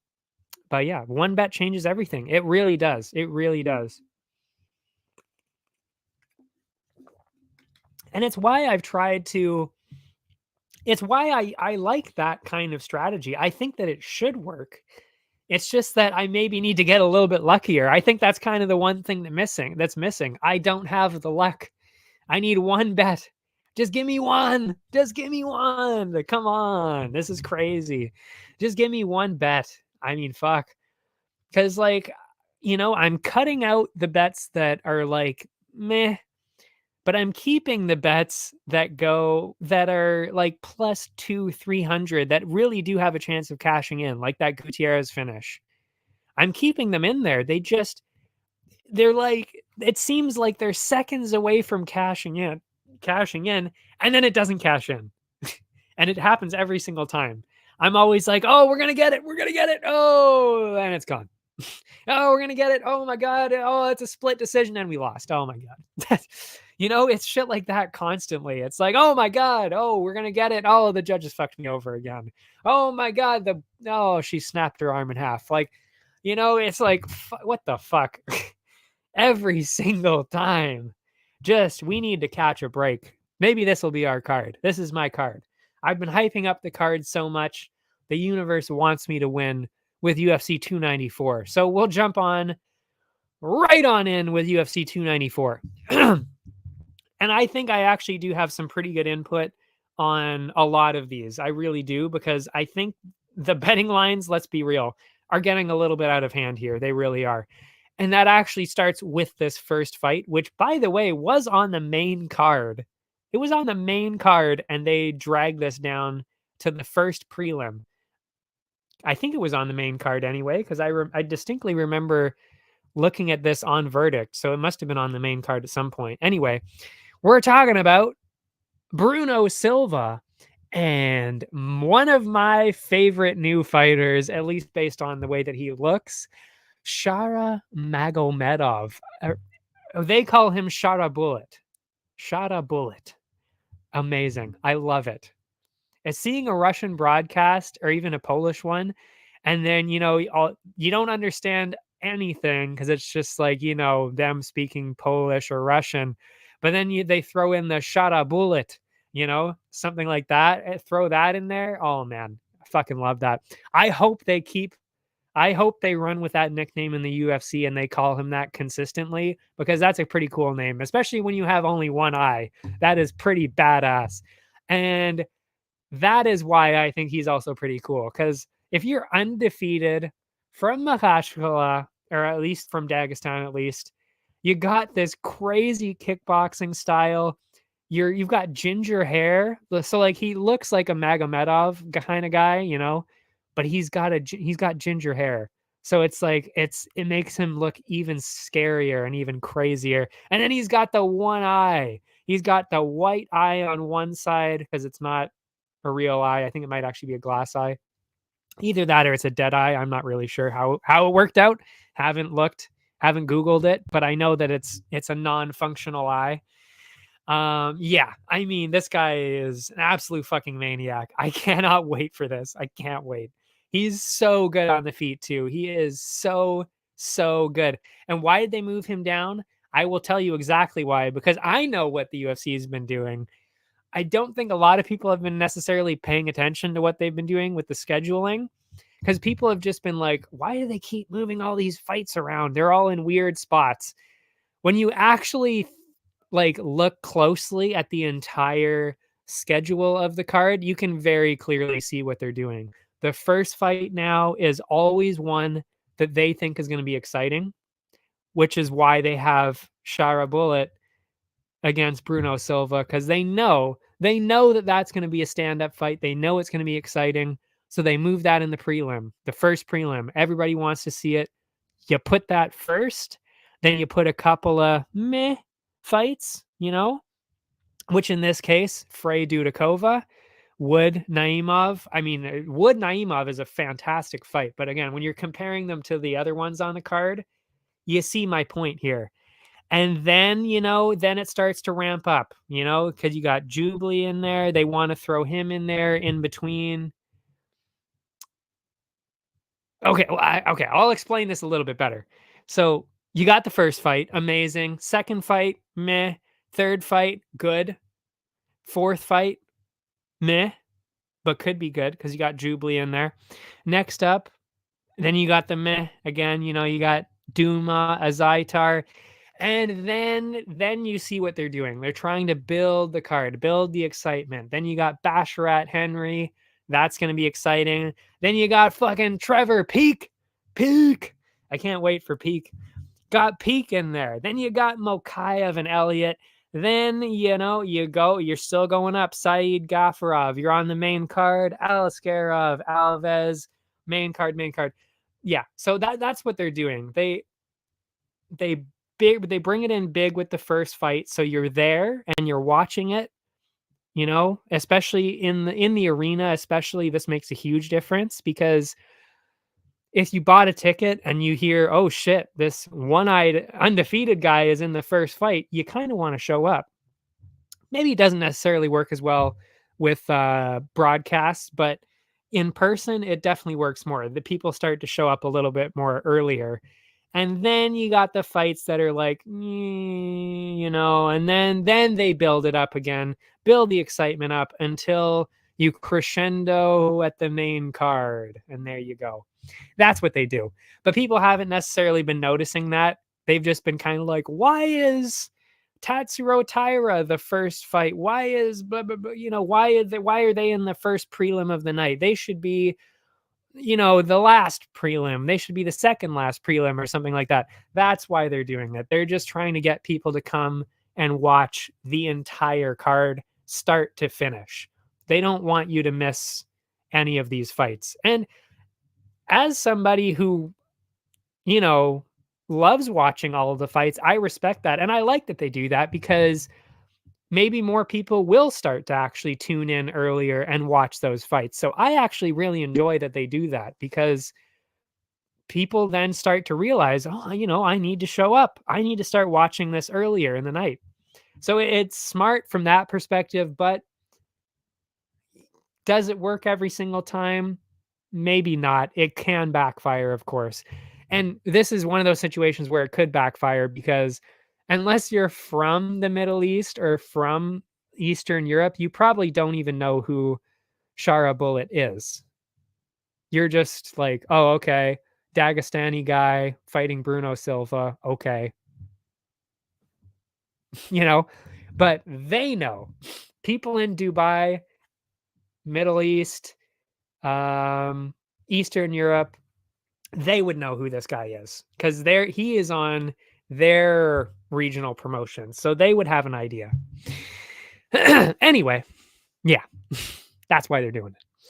But yeah, so contrary to what I said last week, though, I mean, I do think that they're favoring, obviously, Magomedov in this one, but it is actually a little bit closer than I'd like to admit, because I watched the tape more, and it was definitely a little bit closer, because we know Bruno Silva went to a decision with Alex Pereira. So that already makes you kind of wonder, like, I don't know. I don't know about this new guy kind of being thrown in there against him, or at least, maybe not betting. I see this now. It's like, the fuck? Maybe I'll just take the hat off and like, is this helping? No. Oh, it is. There it is. See, it helps. There we go.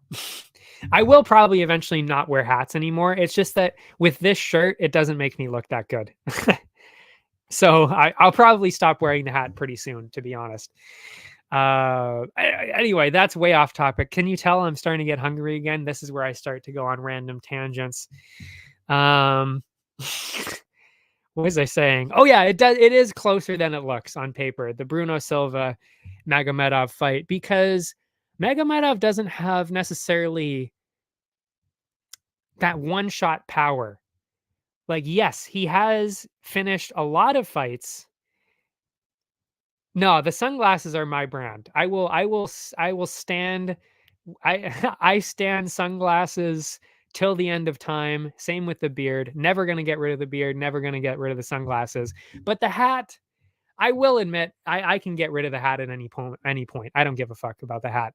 And you need to find a hat that looks good. I mean, this kind of works well because I'm still going on with Area 51, and it also kind of looks. I actually kind of like that it's see through like that because I think that's kind of cool. It's like you can see through my head. I think that's kind of cool. I think it's kind of fun. But yeah, no, I didn't even actually used to wear hats all the time, even when I was streaming with the games as well. I would take it off quite a bit. Anyway, but the beard and the sunglasses, forever, forever.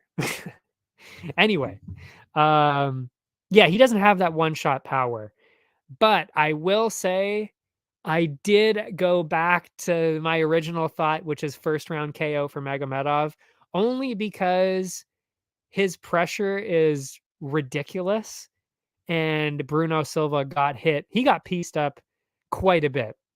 Quite a bit in the last couple of fights. Hats off to your decision then. I like that. I like that. It's a good pun. What was I going to say here with Bruno Silva? I was watching which fight. I want to go to Tapology here so I don't get this wrong. Oh yeah, Brendan Allen, Brad Tavares. So even Brad Tavares, which is the fight that he won in his last 4 fights. He's only won one of those last 4. He won the Brad Tavares one, but he got dropped even in that. And it's like Brad Tavares isn't even a knockout guy. So it's like if you're getting pieced up by Tavares and he knocked you down, I I would have to imagine that Magomedov is going to do the exact same thing and he's going to finish it because that's who he is. So that's how I landed on the round 1 KO. But if Silva takes it more carefully, like he did, if he fights like he did against Pereira, we could definitely be seeing a decision for sure. Do I think Silva's going to win though? No. I'm still going all in on Magomedov, but I will say it does look a little bit closer when you think of it from that perspective.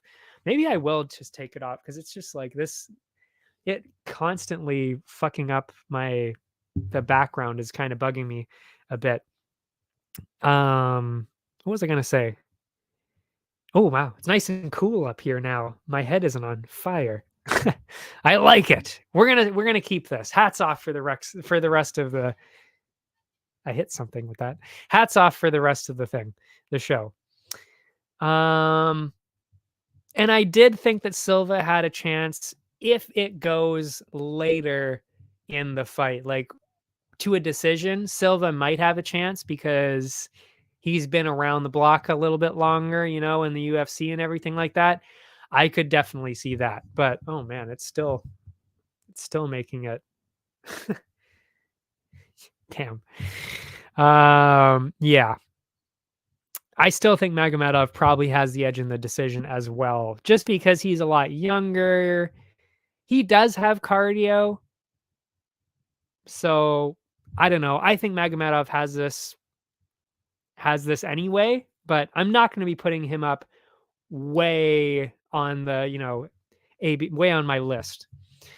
That's another thing about this being an opener. If a future star loses, not as many people will see it. You know what? That is a very good point. That is a very good point, actually, which is probably, again, and I think I think Tatsuro Taira was one of those. That's why I mentioned him in that list, because I think Taira was one of the first people I saw them do that with, where I was like, oh, that's interesting. I see what they're trying to do. That was one of the first ones. And yeah, I mean, it's true. I mean, if Tatsuro Taira would have lost in the first fight of the night, there's a whole lot of other fights left on the card that people will be talking about, and they won't necessarily be focusing on that one, that one kind of shocking loss. And it'd be the same thing here too, for sure. Totally agree. Never thought of it that way, actually. But same, on the same vein for sure. But for the bets for this, he's definitely not getting a submission. He doesn't really have a grappling arsenal. I mean, he's got insanely good defensive grappling. Let's be clear about that, Magomedov. But he doesn't have the offensive grappling. He's not the Dagestani in that kind of way. He's got the Dagestani defense. He does not have the offense part of it. He just has crazy kickboxing offense. That's all. He's very fast and decent power. Lots of kicks, though. So Magomedov KO. That's how I'm going to bring down those odds. And the over 2.5, because I'm sure that is going to be plus money, because I think they're going to be going way in on being like, oh, this guy is going to get a knockout in the first minute. He's so good. He might, but there's also a chance that Silva is just as tough as he usually is and then brings it to a decision. Moving on.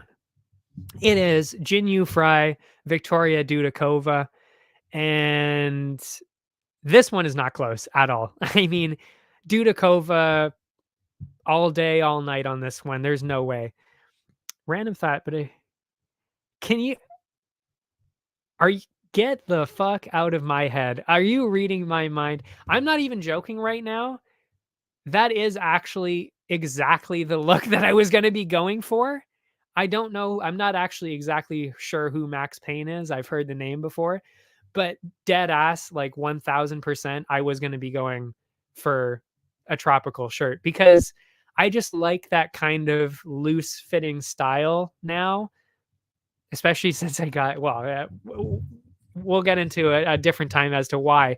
But yeah, I actually was going to be going for a tropical vibe, and I was going to change this to be, I was actually going to change this regularly. So maybe change it to like a beach sometimes, change it to, maybe some fun other things, keep this one sometimes, maybe do a different studio sometimes. But actually, yeah, that's hilarious that you said that, because I was going to be going for a tropical shirt vibe. No joke. That is exactly what I was going to do.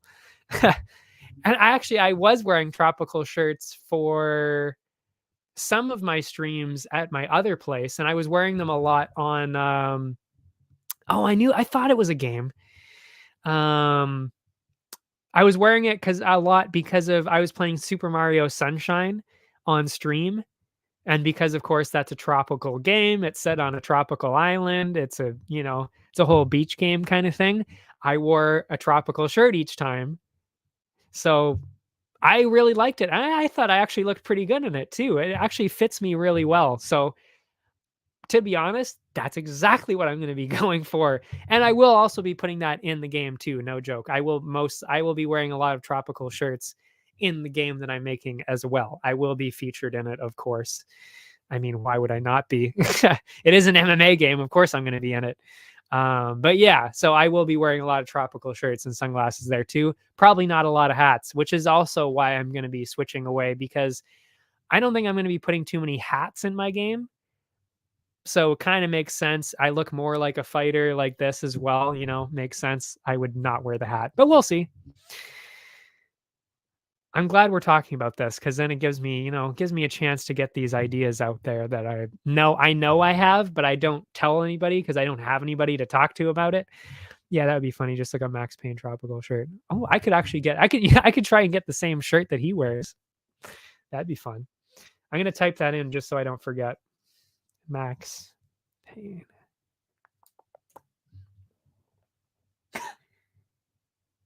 I mean, he doesn't necessarily look a lot like me, but yeah.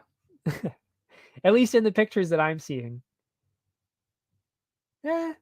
Actually, no. No, yeah. He's definitely more manly than I am. I will admit. I'm not the manliest looking man. I'm a little thin so far still. I'm working on that though. But yeah. Continuing on, detour aside, Dudakova win all day. I'm going on the finish on this one because she did get a decision on the Contender Series, but I mean, she got that. I don't know if you remember, but the Estela Nunez, I think this was a couple months ago. I'm sure you probably would have seen the picture after, or the video of it after, where it's like Dudakova goes for a takedown in like the first 30 seconds, grabs Estela Nunez's heel. She posts down and her arm just boom, just fucking gone. I mean, it was like out of the socket. She was screaming. Nobody was looking at the tape because they were like, I don't want to see that shit. And I'm not going to lie, even when I was watching the recording last week or last night of it, I was like, you know what? That actually is one of the most brutal things I've ever seen, truly, in the UFC. That was bad, especially with the screaming after and everything. I mean, you knew that was fucked right away. I mean, wow. Yeah. That was one of the worst injuries I've ever seen for sure. But that's not the point that I wanted to point out. The thing that I wanted to point out actually was the striking before that happened, because Estela Nunez maybe doesn't have the wins, but she is very good at striking. She just kind of struggles with the grappling. That's why she kept losing, and that's why she lost again this time. But the striking of Estela Nunez is very impressive, and Dudakova was landing some very, very good-looking strikes on her before that. I think she can get it. I don't know if she'll get a knockout, but what I think could happen is Jinyu Fry tries to do the striking, of course, gets pieced up quite a bit.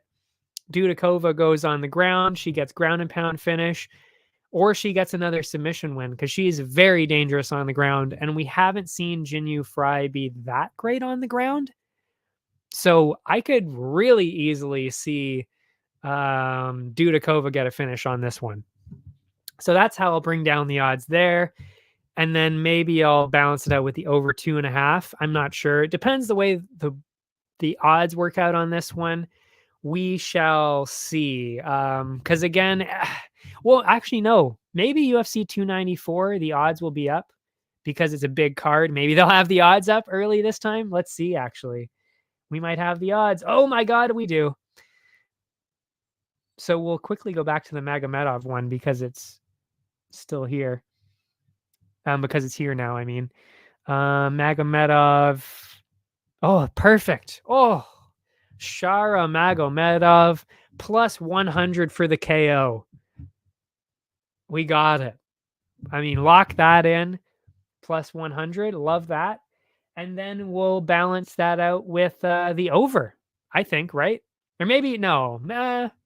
Maybe under 1.5. What do you think? Under 1.5 probably makes more sense, because he has like, what is it, like 10 first round knockouts over multiple sports? I mean, that's insane. So yeah, I think, you know what, under 1.5, and that's also at plus 100. How about that? So if we only get one of those things right, we break even. So that's okay. That's not bad. Yeah, under 1.5. Yeah, we'll go with it. We'll go with it. I will type that in to the sheet, the sheet, the spreadsheet, my Excel spreadsheet here, under 1.5. And then Dudakova, we have the odds here, of course, as well. Dudakova minus 500. Good Lord. Oh, wow. Interesting. Actually, no, that's not surprising at all. Under 2.5 is plus 150. I will put that in. Under 2.5. Love it. And then Dudakova decision. Ooh, Dudakova on points is minus 110. Yikes.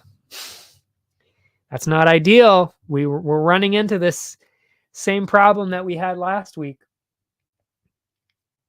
That's a problem. See, this is why I end up spending so much time on it, because you really got to look at these numbers. Dudakova decision minus 110. Fuck.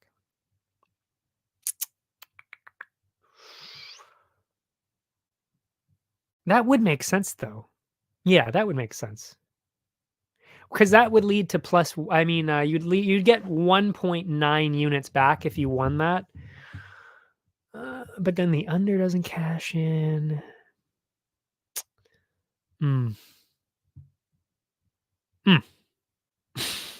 That's a tough one. Yeah. I think you got to go with due to COVID decision and just get the bet in now at -110. So we'll do that. Due to COVID decision -110. I think that's the way to go. Because even if it is due to COVID decision, you'd lose money, but it'd only be 0.1. So it's kind of like breaking even at that point. It's kind of just saving your money just in case she doesn't get the finish.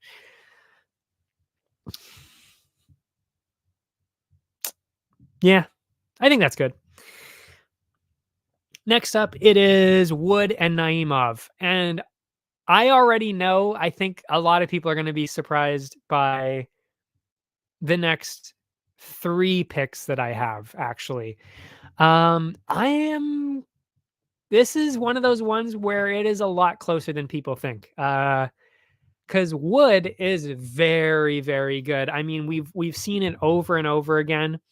The last fight, it was Andre Fili.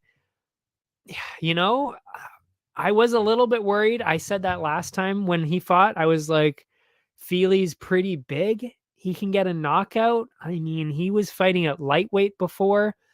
Wood obviously coming from bantamweight. I was a little worried, and that was actually justified because I watched it again. And yeah, of course, Wood did win. It was a decision. It was a unanimous decision. It was pretty obvious he had won. But in the first round, he almost got knocked out. He almost got knocked out by Fili, and Fili is a lot slower. He is a lot slower than Naimov here. And although Naimov doesn't necessarily have the length that Fili has, which is obviously how Fili landed that shot, is because he had like an 8-inch reach advantage or something. He's fast. Naimov is fast. He's really fast, and he obviously has power because he just knocked out Jamie Malarkey. And I mean, maybe a little bit of an early stoppage, but they did show the replay, and he was wobbling when he got up. Like, he could barely stand Malarkey at first. So I don't know. And that's a lightweight. Remember that. So you've got Naimov, who just fought at lightweight, beat Jamie Malarkey by knockout, and he's going against a bantamweight who got knocked down by Andre Fili. And I understand Wood's boxing is pretty sharp. He is very, very good. But there's a power difference. There's a size difference. I don't know, man. This is not one of those matchups where, where it's like, oh yeah, Wood should be a huge favorite and he's obviously going to win. That is not one of these. I really don't think it is. So Naimov could shock a lot of people this week, which is why I have to go with Naimov. I have to. There's no way. With a betting line like that, and we'll go with the odds right now. But I know Wood is a huge favorite. -334, Wood. And I mean, like, we'll just take the names out of it. You tell me what you think about a scenario like this. Somebody from lightweight who just got a knockout at lightweight is coming down to featherweight against a guy who is coming up from bantamweight. Full stop. I should have just stopped the sentence there. I don't know why I was going to keep the sentence going. I'm trying to get I'm trying to get a little bit of the light back in here. So there it is. I don't know why it keeps doing that either. I guess it's kind of like in that in-between range with the lights, that it's not bright enough for it to be bright, and it's not light enough for it to light up consistently. I don't know. It's awful. Anyway, now I got distracted again. What was I saying? Wood and Naimov. Yeah. What was I saying though? New lights, maybe. I mean, this is my mom's house in an extra room. Like, we're not getting anything new anytime here soon. Where it really just depends on what the lighting is like outside, really, more than anything. Anyway, yeah. So you tell me. I mean, in that scenario, who are you going to be picking? The bantamweight coming up from featherweight, or the lightweight coming down from, or the lightweight coming down to featherweight? I mean, to me, I would be picking obviously the bigger guy. So that alone, I'm convinced there's a pretty good chance he can get that done. Naimov, that's who I'm picking, and he is at plus 250. Plus 250. That's a good line. I mean, you got to take those odds. How do you not take those odds in that? Yeah, weight bullying is for real. It really is. And he's not even slow. Feely was a little slow for a featherweight. Naimov is not slow. He normally is a featherweight.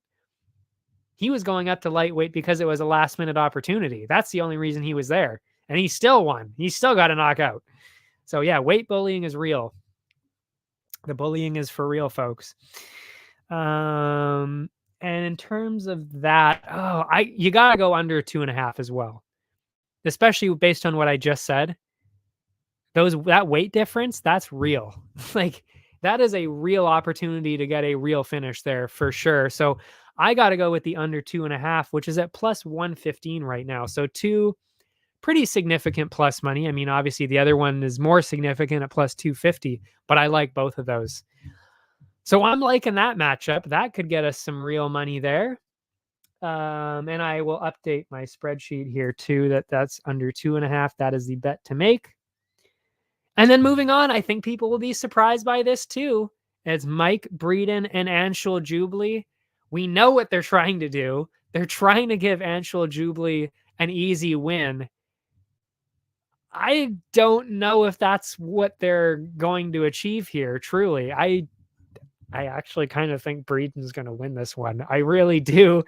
Because I rewatched the Jubilee fight, his last fight, the finale, of course, of Road to UFC. I had to remember what it was called there for a second. I did watch every episode. I fucking love Road to UFC. It's actually one of my favorite things the UFC does. It really is.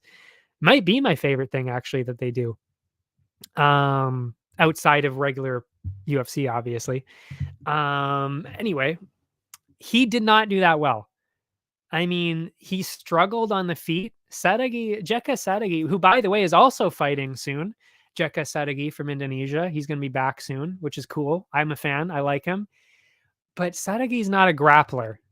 And Jubilee, did walk all over him with the grappling. But even then, Sadeghi still managed to get back up multiple times. I mean, now he's going against Mike Breeden, who can definitely grapple and can definitely get back up and has much better striking. So I think he's going to have a problem because I don't think he's going to be able to hold him down for very long. And I know for a fact he's going to have a problem on the feet because he is not a striker. Jubilee is not a striker. And Breeden is. He is dangerous. Even though, again, might not have looked like it because he just got absolutely obliterated by Terrence McKinney. But you got to keep in perspective the fact that is Terrence McKinney that he was fighting. That is not some schlub off the street. Like, that is the real deal, real danger right there. And before that, which is the one that convinced me of all this, he actually that was the Natan Levy fight. And I actually thought he won that fight. I actually thought that he beat Natan Levy. Watching it back, I still think that. I still think he won 2 out of the 3 of those rounds. So, I mean, Natan Levy is a fucking freak. Like, he is an athletic freak. And Breeden, I think, beat him in grappling and on the feet. So, I mean, you're going in there now against, I'm not trying to be mean, but the regional scene of India is not like if we're talking about bad regional scenes, India is like, that might be one of the worst regional scenes possible on the planet is the Indian regional scene. It is not good at all. So, I mean, a split decision in the semifinal of Road to UFC. Then he goes in there against Jeka Sadeghi. Sadeghi's not really much of a grappler, so it kind of helps Jubilee in that scenario. I think Mike Breeden is the way to go with this. Hopefully I'm selling you guys on this, but I think this is a great underdog pick to make here. I mean, and again, I understand Jubilee's undefeated as well.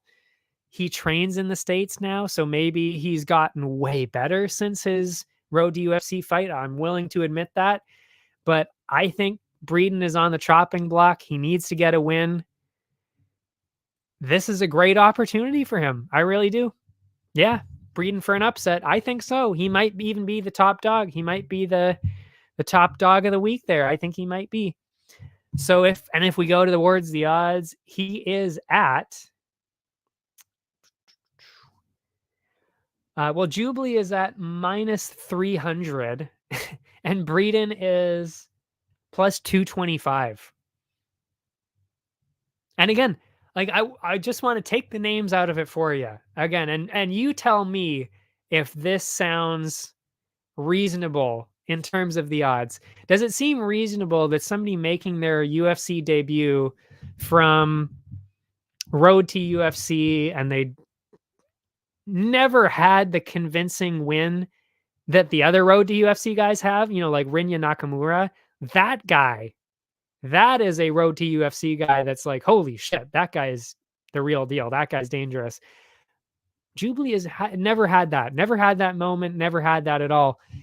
And he's making his debut against a guy who then, his only real massive loss is then the McKinney fight.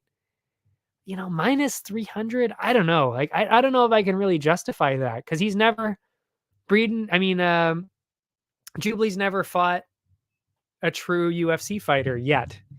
So I don't know. I think it's the way to go. And I think he might be the top dog. He might be the top dog of the week there. Mike Breeden.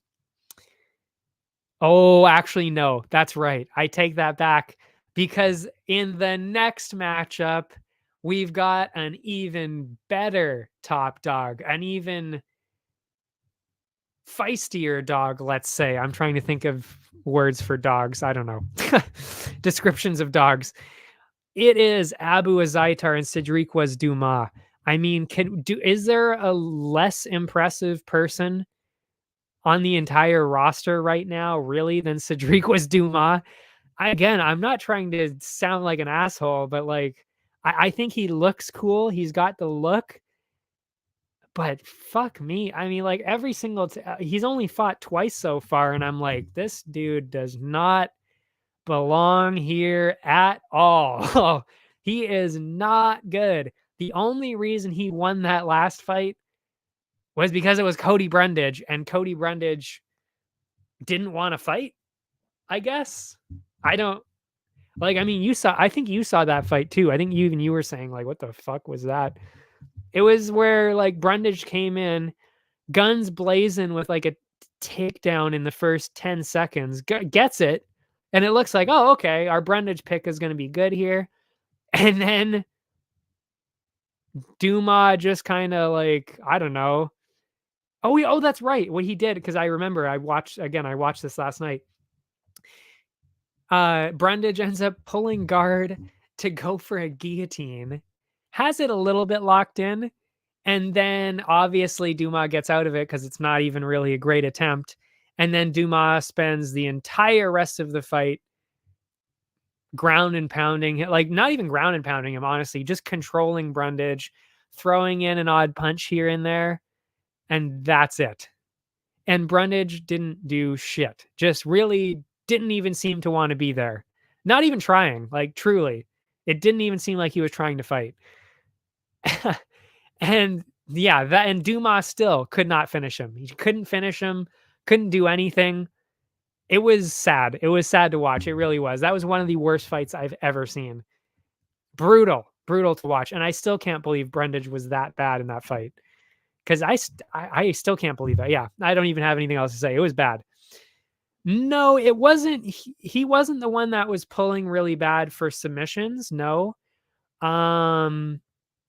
That was more so other people. Brundage is just kind of the guy that seems to give up. Like when the fight's not going his way, he just gives up, which is how he gets finished all the time. He's been finished like in almost all of his losses. And then that was the one fight where he did not get finished was Dumas because he sucks. He's not good. And he is going against, Dumas is now going against Abu Azaitar. And I'm assuming he's the brother of the other Azaitar. I can't imagine that Zaitar is a common name, so I think they're related. Either way, it doesn't matter.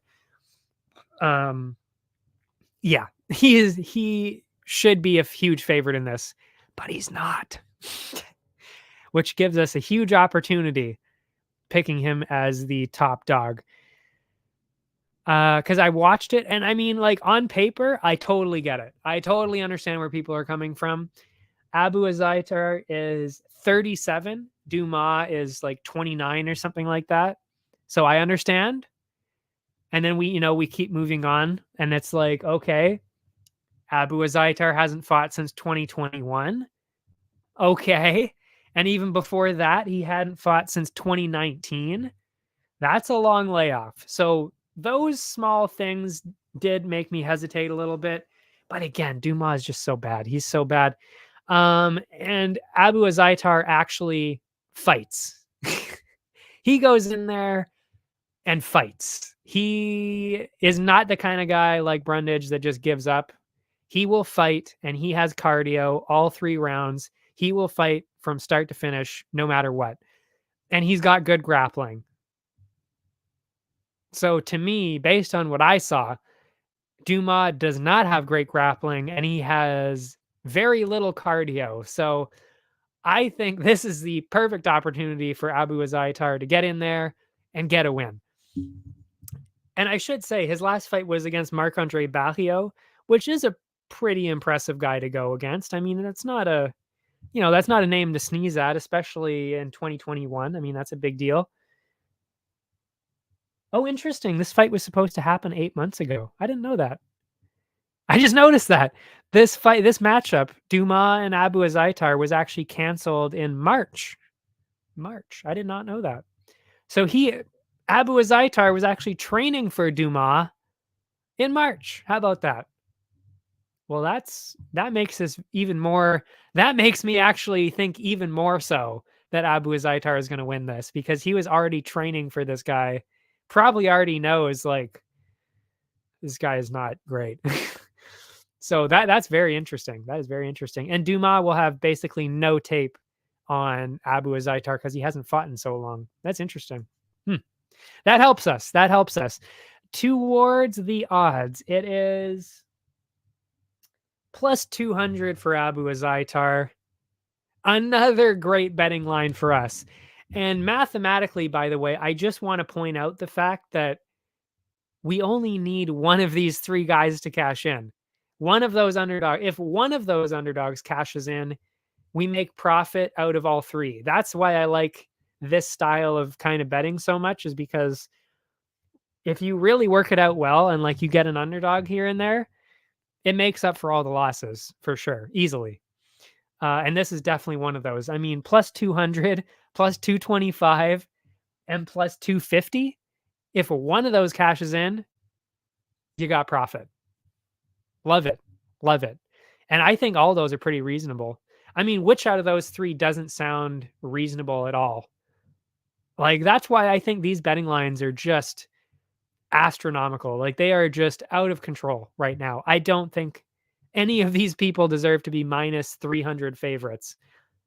Like, why is Dumas minus 300 favorite after what he did to Brundage? Like, what did he do that's convincing people otherwise? And what did Angelo Jubilee do that's so crazy? I don't know. Moving on, this is where the fights start to get really good and really entertaining, even more entertaining than the other ones. And I still think that the other ones are going to be good. Which Basharat is this? Is it Farid or Javid? I think it's Javid Basharat. Let me see. Don't want to fuck that up. Javid, yes. Javid Basharat, Victor Henry. I think this is going to be my sniper pick, truly. These two, I mean, like, we've seen brothers. What the fuck is happening? Like, what is with the lighting today? This is ridiculous. I really thought taking the hat off would help a lot, and I think it did to a certain extent, but I'm seeing, there we go. See, I told you, it's the lighting difference. I put my really white head here and it brightens up the whole scene. I know how lighting works. It's hard to keep it going because it has automatic exposure, auto expose or whatever. So it tries to level the lighting levels, but that's a problem. There we go. That's a problem when you have a green screen, though. You don't like using stuff like that, but you can't turn it off. Anyway, last time I'll reference that. The Bashrat brothers. We've had other brothers around before, but this is kind of a different duo where it's like they're both rock solid. Like, I would be shocked if I saw either one of them lose in a stupid way. Like, these guys just win. They just win. They do anything they can to win, and they're super, super smart. They don't make stupid mistakes. Sit to the left. Actually, technically, this is my right, by the way. No joke. I'm actually moving right this way. But yeah, I'm trying. I'm just trying to sit over here to see if it works, but it's not really going. So I guess it doesn't really matter. I'll just maybe if I make this side really bright, it'll try and balance it out that way. Oh, kind of working. Anyway, yeah, these guys don't make dumb mistakes. They will do anything they can and win the fight, even if that means making it boring. A couple of their fights have been a little bit boring because they just win. And that is why I trust them so much, because they will do whatever they have to do to win. And I just don't think Victor Henry has it in him to beat Basharat. I really don't think so. Perspective, silly me. Yeah. Well, it depends actually, because on Twitch, on Streamlabs on Twitch, because I use Streamlabs to stream on Twitch, it actually was when I moved right, it showed me moving right. So it actually was the right way back then with Streamlabs. But this one, StreamYard, is what I use here, which I'm not a huge fan of, but that's what Area 51 was using, so I use it. It is backwards. It is backwards for Streamlabs or StreamYard. There's so many stream this, stream that. Good Lord. Anyway, Bashrat, he's so rock solid.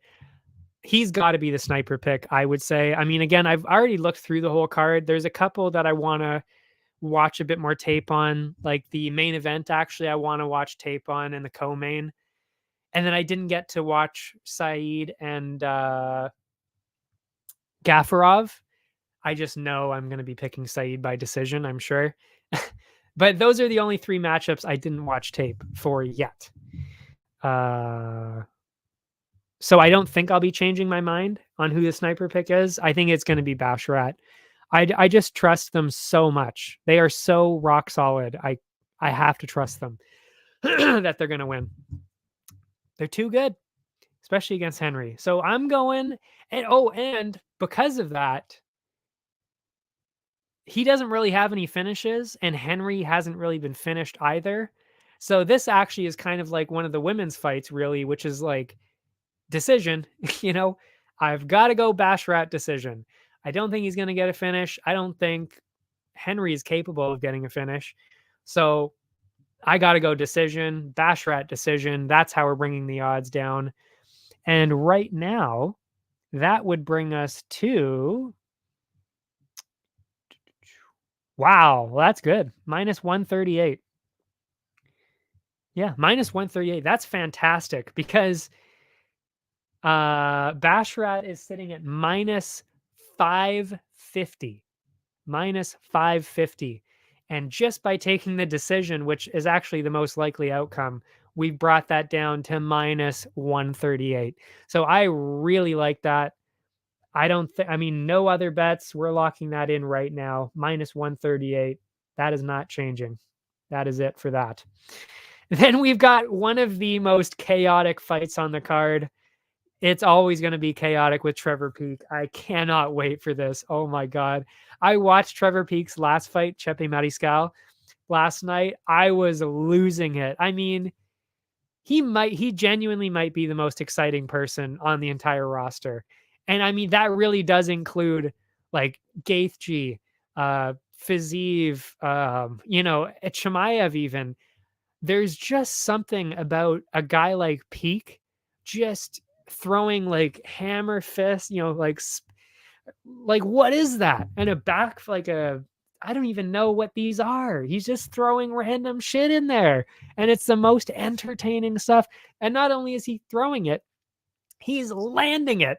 He's landing like like a what is that? Like a flying back fist or hammer fist, like a flying hammer fist, spinning hammer. I don't even know. Like he's doing the craziest shit. Oh yeah, backhanded hammer fist. I saw that one. He was like wham, wow, wow, wow. I mean, that's wild. Trevor Peak, Trevor fucking Peak. Can't wait. What about Bilal Muhammad? But yeah, he's going against Muhammad Yahya, and it is oh yeah, being the most entertaining. I see what you're getting at. Yeah. Oh man. Yeah, I still barely remember the name. Let's be real. But yeah, Trevor Peak. I mean, he has ridiculous power. He's super unorthodox as unorthodox can get. So I think he's got it, especially when he's going against Muhammad Yahya. I mean, he's been knocked out a couple of times. He doesn't really have a high pace. I did watch his UAE Warriors fight, his last one. Excited, yeah. I did watch his last fight. Oh wow, he's got a really that's crazy. I just looked at his real name. It is his real name, no joke, is Mohammed Yahya Saeed Juma Sanad. That is his whole name on Tapology. That is wild. Could you imagine having a name that long? Mohammed Yahya Saeed Juma Samad. Wow. That's crazy. Anyway, yeah, he's been knocked out a couple of times. Didn't have a great pace. Didn't look that great. I mean, he looked somewhat technical, but not to the level that he's going to be able to withstand getting flying hammer fisted by Trevor Peak. Like I don't think there's any way. So I've got to go with Peak on this one. Yeah, that's like 4 fighters. Yeah. That's a ridiculous name. So obviously you can tell why they just call him Muhammad Yahya instead of that. He doesn't even have a nickname. That's crazy. He doesn't even have a nickname. Not many people don't have a nickname. Actually, I think Peak might not have a nickname either, which is a little weird. Does he have a nickname? He doesn't. Trevor Peak doesn't have a nickname. Wow. That's weird. 2 fighters don't have a nickname. That is very unusual. Usually at least one of them has one. Anyway, yeah, you got to go with Peak. Peak round 1 KO. He is peak performance. That is for sure. Peak KO. That is the bet. And under 1.5. That's what I was thinking. But now that we have the odds out, I will actually take a quick look at this. By the way, I'm pretty sure my dinner's already been here for like 10 minutes. So I really want to motor along here, Trevor Peak minus 163. That is straight up what it is right now. So Trevor Peak KO plus 100. Not bad. Not bad at all. Plus 100. I will take that. I will take that because he's not getting a submission. I can tell you that. Under 1.5. What is the under in this one? I like the plus 100 though for KO. Good.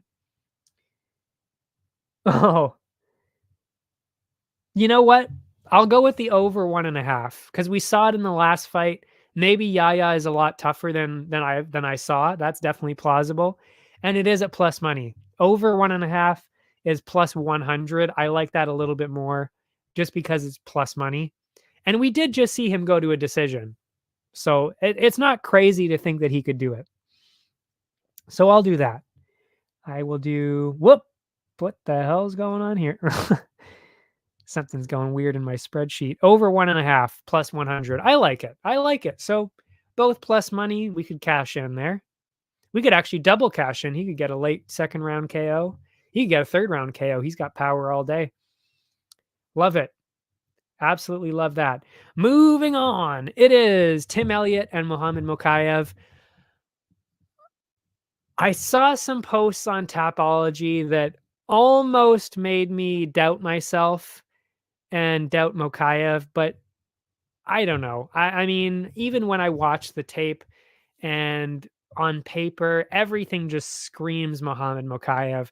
I mean, he's a lot younger.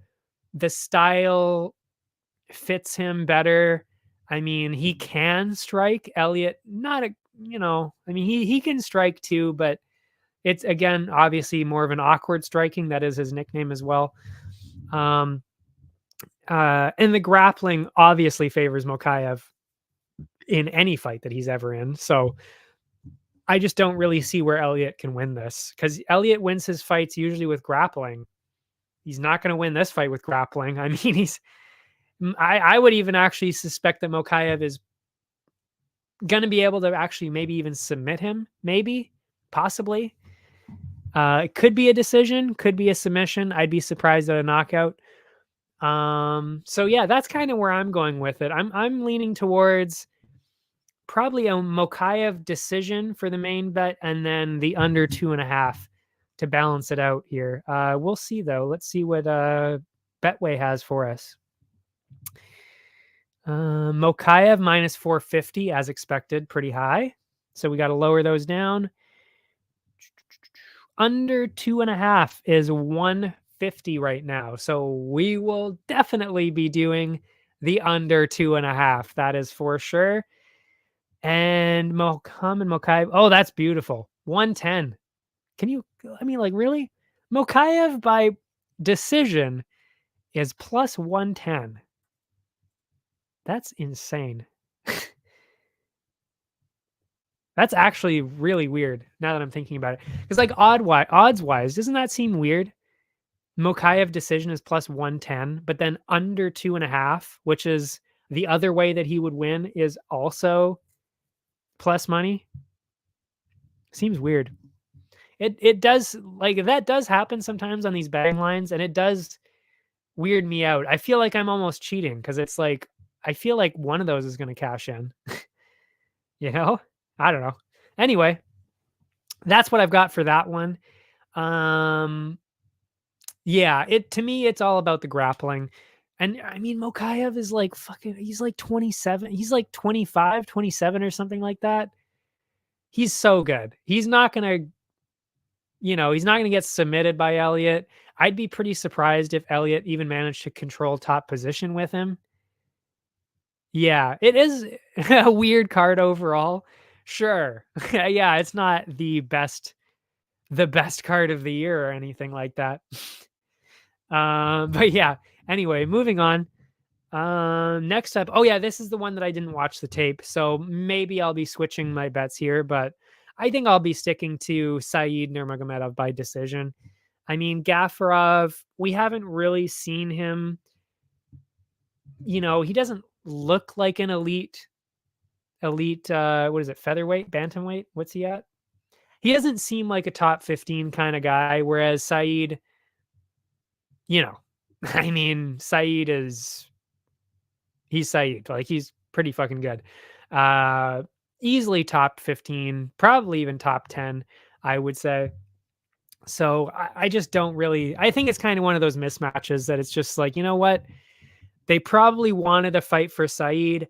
Nobody said yes. And Gafarov, being from Tajikistan, really wants to fight in Abu Dhabi, of course, because Muslim, it's really close. He's going to have a lot of fans there. The Tajik people really love the UFC and fighting. So it makes sense why this matchup happened. But, is it really the closest one? I don't really think so. I think Nurmagomedov by decision is the way to go on this. I might throw in a second bet, but I think we're probably looking at Saeed by decision. And I will look at the odds right now, of course, just to see how it's looking here. Minus 225. I'm actually shocked that it's that close. I thought it would have been a lot farther away, especially with what we were just saying about the odds being so crazy on this card. And I see what you mean now, for sure. The bets. Yeah. the bets on this card, well, not even the bets. My bets might seem out of control, but I think the odds are bananas on this card. And this is why I like pay-per-views so much, because people just go way out of it. Like they say, they see one guy's at like minus 250, and then like the whole world starts pouring all their money and their parlays on this one guy. And it's like, bruh, like, do you even know who this guy is? Like, do you even know if he's going to be able to win this fight consistently? Like, I don't know. I think people get tripped up a lot by these parlays. I mean, by the pay-per-views cards, these ones. Nurmagomedov by point? No way. Saeed Nurmagomedov to win by points is plus 230. Plus 230. And yes, I do think that that's because it came out earlier, which is why I personally love when it comes out earlier, because then everybody else gets on all their bullshit and inflates the odds, and then I swoop in there and usually get a couple of really good plus money ones, couple of good parlays in there, and we're the ones laughing because they lose their parlays where they parlayed together people that weren't going to win, but that had inflated odds, and they look like a bunch of idiots. And usually I end up losing in there too. So, I mean, I can't be too high and mighty about it all, but it helps us out because the odds do go more in my favor when people do that. Just like this, because plus 230 for Nurmagomedov to win by decision. I think that's shocking. I really do. I think that's shockingly low for that kind of result here. And yeah, I don't know. I don't know if I'll what is the under at? Maybe that'll help me decide. Under is at minus 110. Under 2.5. I don't know. Well, actually, let me see here too. What is his record like? Because again, this is one I didn't look too closely at. So, oh shit, my laptop's about to die soon too. Okay, lost by decision 3 times, 5 times. He's lost 5 decisions. Never been finished. Spinning back kick KO against Diego Silva. Split decision loss to Anheliger. Saeed, almost all decisions. Got some grappling in there, so some submissions. I don't know. I kind of stand by it. I think I'm going to go with that. With the under. I mean, not under. With the Saeed decision. That's it. I don't think I want to bet and make any other bets. That's crazy, though. If that's at plus 220 or 230, whatever. 230, I think I said. That's insane. I'm shocked. I'm shocked if that's that high. I will type that in. 230. Then we get to the absolutely insane matchups that are just... I can't wait. I truly cannot wait for this. Magomed Ankalaev and Johnny Walker. This is where the big guns start to come out and it starts to go off the rails. I mean, I cannot wait to see this. And I'm genuinely not sure about that fight. I really am not. I think I might have actually watched the most tape for this fight because I don't know what to expect. I really do not. Which is why I think I have to go. I got to go with Walker. Maybe a crazy move. Maybe a little bit unhinged of me. But I think I have to go with Johnny Walker. By at least put some money on him.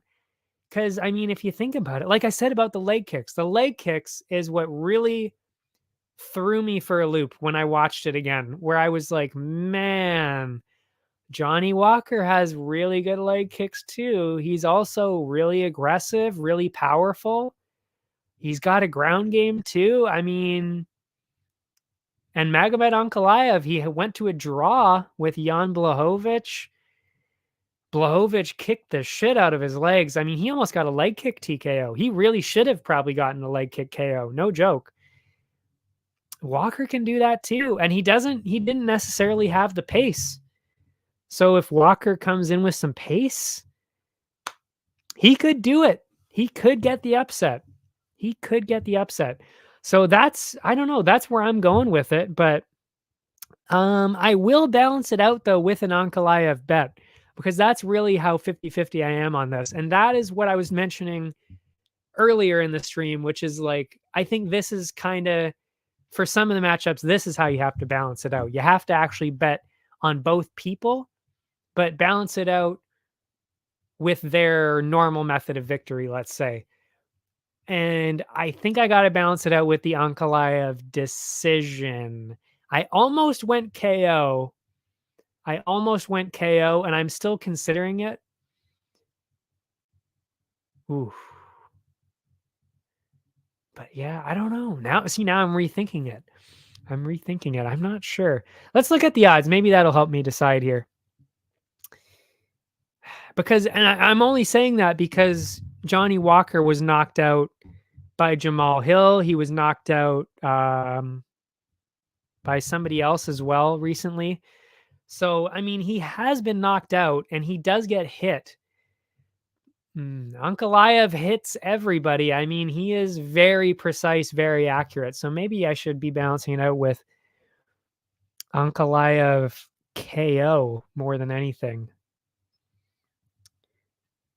And do I do 3 bets? Do I do 3 bets on this one? Because then I could do under 1.5 at plus 115. Let's see. So Ankalaev decision is plus 250. Okay.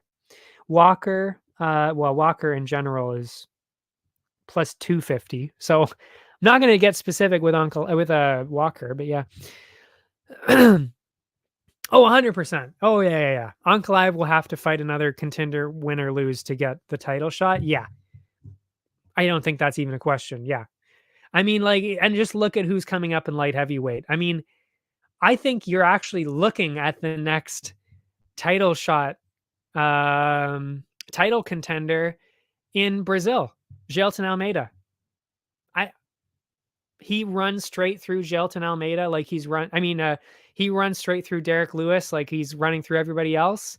Not a whole lot of people at light heavyweight. Why would you not be giving him a title shot? Especially since he's Brazilian. They want to go to Brazil more. It makes sense. I think they're going to be giving stuff like that to Gelton pretty soon. And Ankalaev he's not exciting. He doesn't have the name really.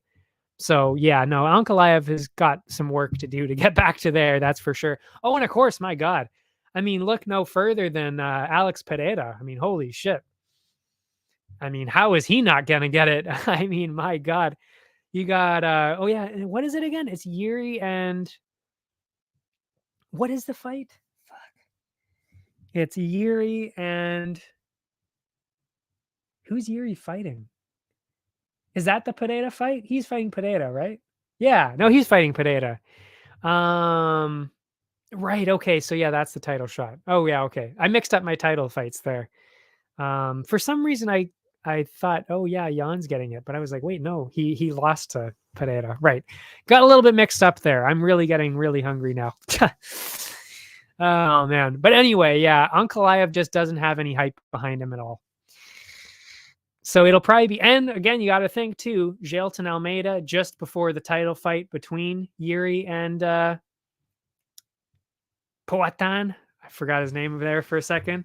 Pereira. You got to imagine that would be the next title shot because they're happening at similar times too. It's the natural way to go. Yuri and Alex for the title. Yes. I remember now. But yeah, so for the bets though, for this, I mean, Walker, you got to put some money on Walker. Man, Ankalaev KO. What's Ankalaev KO? Plus 100. Interesting. So they're favoring him to get a KO more than a decision. I see that. I don't know, though. He doesn't necessarily have one-shot power, though. You know what I mean? I mean, he did knock out Iwan Kutelaba twice, but Kutelaba has been knocked out quite a few times. And so is Johnny Walker. So here we come back to the problem again. Man, this is, you know what? This is going to be one that I'm going to need to think about a little bit more. Because I am not sure, based on the numbers, what I should be doing here. It's either going to be Ankalaev by decision. Yeah, you think Ankalaev by decision? But I mean, the over 2.5 is also plus money. Over 2.5 is plus 130. And we could cash in the over 2.5 if Walker gets a decision too. I mean, I'd be shocked if Walker got a decision, but it's not out of the question. Um, maybe even like a rogue split. Those judges over there. Man. He gets a couple knockdowns in there. Gets some ground control, maybe. You know what? That's what I'll do. I'll do over 2.5. Over 2.5. I think that's the way to go. I've decided. At least for now. Maybe I'll change my mind again. But for now, I will type that out. Over 2.5.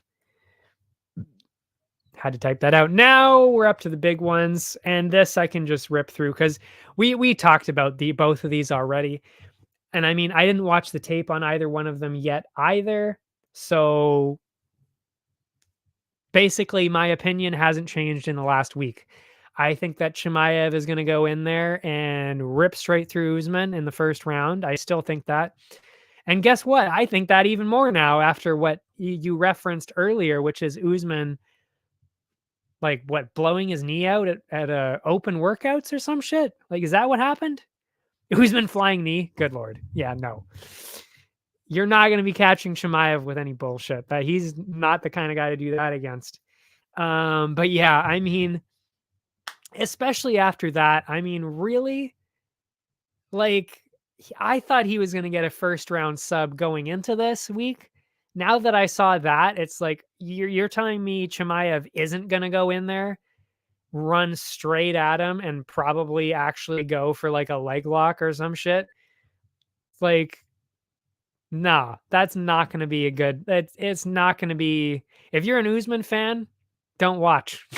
Turn your head away, because that's gonna be a rough one. I think. I think that's gonna be a devastating loss for Usman. I really think Chimaev is gonna just steamroll him, just absolutely run straight through him like he is nothing.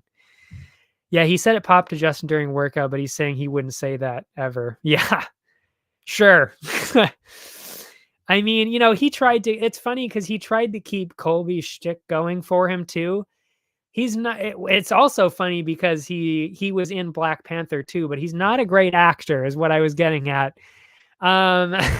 He's not great at acting. We can tell what he's thinking all the time.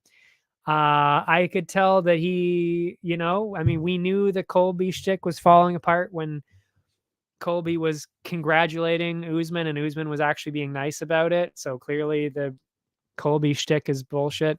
And then, it's the same thing here. You can't pretend that wasn't fucked up. Like, clearly your knee was fucked up and this is not going to be good. But he's the kind of guy that just goes through it and fights anyway, which is how I know this is not going to go well. Because he's going to go in there. Chimaev is going to run at him. He's probably going to get some crazy takedown, and he might not even get a submission. He might actually land on the ground. Usman will be like, my knee, oh, fuck. Same thing that Estela Nunes did with her arm. Knee pops out. His knee's fucked, and we don't see Usman for the next 2 years. I could easily see that happening, which is why you don't fight with injuries like this. You don't do dumb shit like this. But he's going to do it, and he's going to pay the price. Chimaev finish. I'm actually going to say submission, but so we'll actually look at the odds for that. Oh, man, I'm so hungry. She's probably getting pissed downstairs, too, that I'm not hurrying the fuck up. Where are we here? Chimaev. Where are we? Chimaev submission. They're giving it to me at plus 300. Are you joking? Chimaev submission plus 300. Get the fuck out of here. I'm Cashing that in all day. I love it. I love that. And under 1.5, I don't have to be convinced with that. I mean, that's under 1.5 all day, all night, all year long. That is under 1.5. Love it. Okay. And I wrote all those down already. Actually, I'll change that because I had Chimaev finish originally. I'll go Chimaev sub.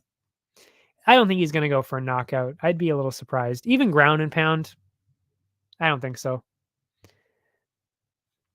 Because the thing about ground and pound, which is why Chimaev doesn't really do this that much, is it allows the other person to recover a little bit. Kind of. You know what I mean by that? I don't even know what I meant by that. What was I going to say? See, I'm losing it now. I'm losing it. I'm just going to stop talking about that. Makhachev, Volkanovski. Again, opinion hasn't really changed. If anything, based on the interview that I saw with Ariel, I'm even more steadfast and I'm even more headstrong on the fact that Volk is going to win this and that he's going to get a finish from it. I actually agree with him. And that's one of the reasons why I was thinking that he was going to get a finish in the first place, which is that, I mean, I don't want to say he's got nothing to lose. Of course he does, because, you know, if he loses this, he's not getting another shot at being a double champ, or at least not while Islam is there. But, you know what? I'll read what you're saying first here. Last fight, I'll put it up here too. I'll throw it up. Last fight, every round was in Volk's favor. Yes. The rehydration for his Islam. I mean, let's not even get talking about that. The time change in Australia. Now he's expected to do it with a barely healed injury and a harder weight cut. Islam KO. Really? You're crazy. Oh, we're going to go head to head on this one, I guess, on Tapology. No, I'm going in on Volk. No, I'm not worried about the weight cut at all. Not worried about the injury at all. Just because, I mean, also think about the fact that his hand was worse in his last fight against Yair than it will be now. Like, his hand was fucked in that fight. It's going to be better now, actually. So if anything, he'll be working with less injuries than normal, which is also actually what they said in the interview as well, is it's like, he's not having to go into a training camp with a bunch of all these injuries and all that shit. It's just like, he's just showing up as Volk. And Volk, he trains all year round as it is. So I'm not worried about any of that. I would be more worried about Islam now getting a completely different opponent. And not only that, it's an opponent that he basically lost to once already, when it was fully planned. Now he's the one who has to prepare last minute. And I mean, I don't know. I think that's going to be tough. I think it's tough to prepare for, especially for Volk last minute. I mean, yeah, they did it already, but still. Again, I'm petering out here. I'm starting to lose my energy over here. The point that I'm going to make is the same that Volk was saying himself. He kind of doesn't really have anything to lose. And he also saw Islam isn't this big, scary dude. He's just not. He saw that in the last fight. He was worried. He was playing it safe the last fight. He even said that himself, and you could tell. It was like, he's taking the wrestling way too seriously. He's respecting everything about Islam way too much. And as soon as he stopped respecting him in the later rounds, and when he saw like, oh, he really doesn't have anything left, he started to run away with it, because Volk just knew he doesn't have anything for me anymore.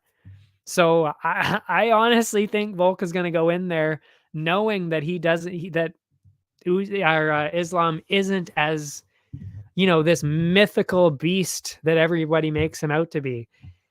I think he's going to go in there and do it. I think he's got it. I've got to go for it. I hope you're wrong too. Not just because I'm betting for him too, but also like you, I'm a fan of Volk as well. But yeah, no, I actually do think that he can get this done. I really do. Plus 200. Plus 200. I'm going for it.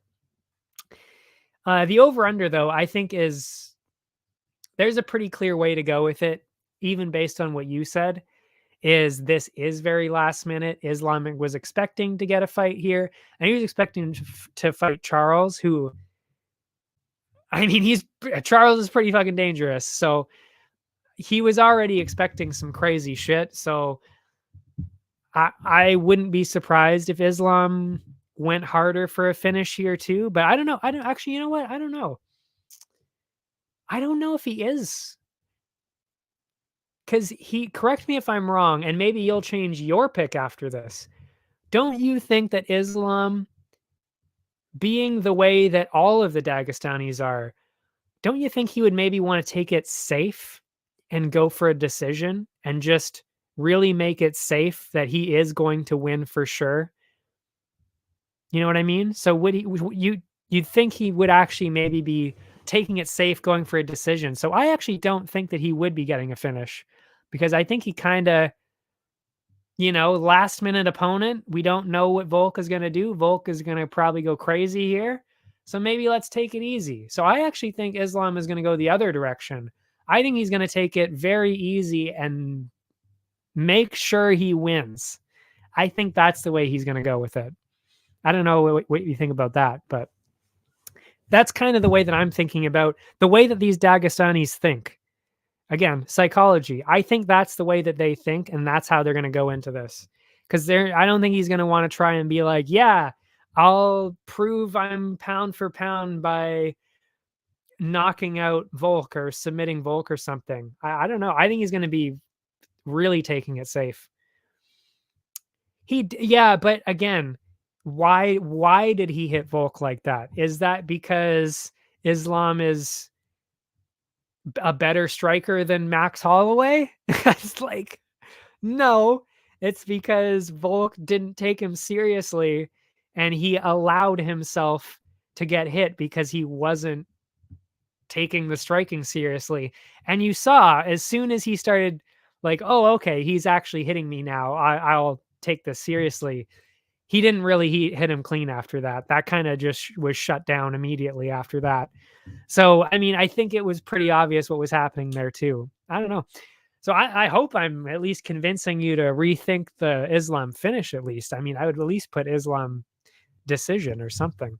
But we'll see. I mean, this, again, I cannot wait for this card. I can't wait. I cannot wait for this card. It is going to be unbelievable. Unfucking believable. And yeah, the over under, and then we'll leave it here and then we'll go. It's actually at even money for 4.5. Over and under is about the same. They're both negative. So I think we got to go to probably go for like over under 3.5. I think we've got to go for under 3.5, maybe. I don't know. Maybe no, you know what? Islam decision. Yeah. You know what? That actually, it makes sense. Even you just said it there. Islam decision makes sense in terms of the bets, because in terms of the outcomes, you'd actually you'd be getting every outcome except for one, which is Islam getting a finish. Because if Volk wins, you get money. And if Islam wins by decision, you get money. So I actually do think that's the right way to go. Islam decision is at plus 180 right now. I think we found it. I think that's the bet. Those are the bets. I will quickly type that out so I don't forget that. That was Volk dog, yes. Islam decision. I think we got it. And then Basharat is the sniper pick so far. I probably won't change that. He is at minus 550. Wow. So that would be 6 units probably. That's probably what I would do. Who else is on here?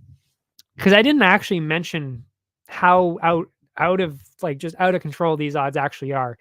I mean, Dudakova, minus 500. Sharabutin Magomedov, Sharabulit, of course, minus 275. Wood, minus 334. Jubilee, minus 300. Dumas, minus 250. Bashrat, minus 550. Mokayev, minus 450. Nurmagomedov, minus 225. Ikram Alaskarov. I didn't even talk about Alaskarov. Fuck, I missed one. Minus 600. Holy shit. Minus 334 for Ankalaev. Minus 300 for Usman. I mean, not Usman, for Chimaev. And then minus 250 for Islam. I mean, wow. Like those odds, I mean, come on. Those are crazy. Like there's no way that all of those people deserve to be above minus 250, minus 300. That's craziness. Anyway, wow, it's 7. Oh man, she's going to be like, what the fuck are you doing up there? It's a 3-hour stream, folks. Oh man. But yeah, Ikram Alaskarov. I'll just quickly go over that. Ikram Alaskarov, round 1 KO. I don't think it's going to be anything else. I mean, Alves, not great and kind of likes getting into firefights. Ikram Alaskarov, scary knockout artist. He hit, who was that in his last fight? Whoever that was, he hit him with a 1-2 so fucking clean. I don't think I've ever seen a 1-2 that clean. It was like bam, bam, chin. Both he hit on the chin with the left and the right punch, knocked him out clean. Oh, it's Phil Haas. That's right. That was crazy. That was one of the cleanest KOs I've ever seen without it being like a spinning thing or like a head kick or something like that. Cleanest boxing KO, I guess you could say, I've ever seen. Unreal. So yeah, round 1 KO for that. And I might even just be like round 1 finish for Alaskarov or something to bring the odds down. But that's it for me. I am done. I am starving. I really want to eat. I want to watch my TV shows, and that's it. So we're done for the night.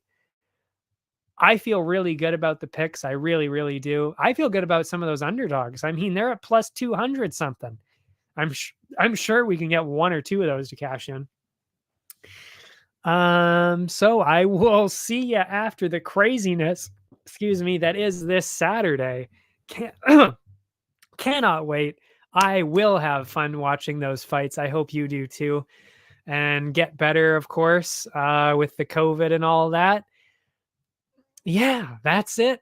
Thanks for watching. Area 51. Oh, I don't have the hat on anymore. I threw it across the room, so I can't get it.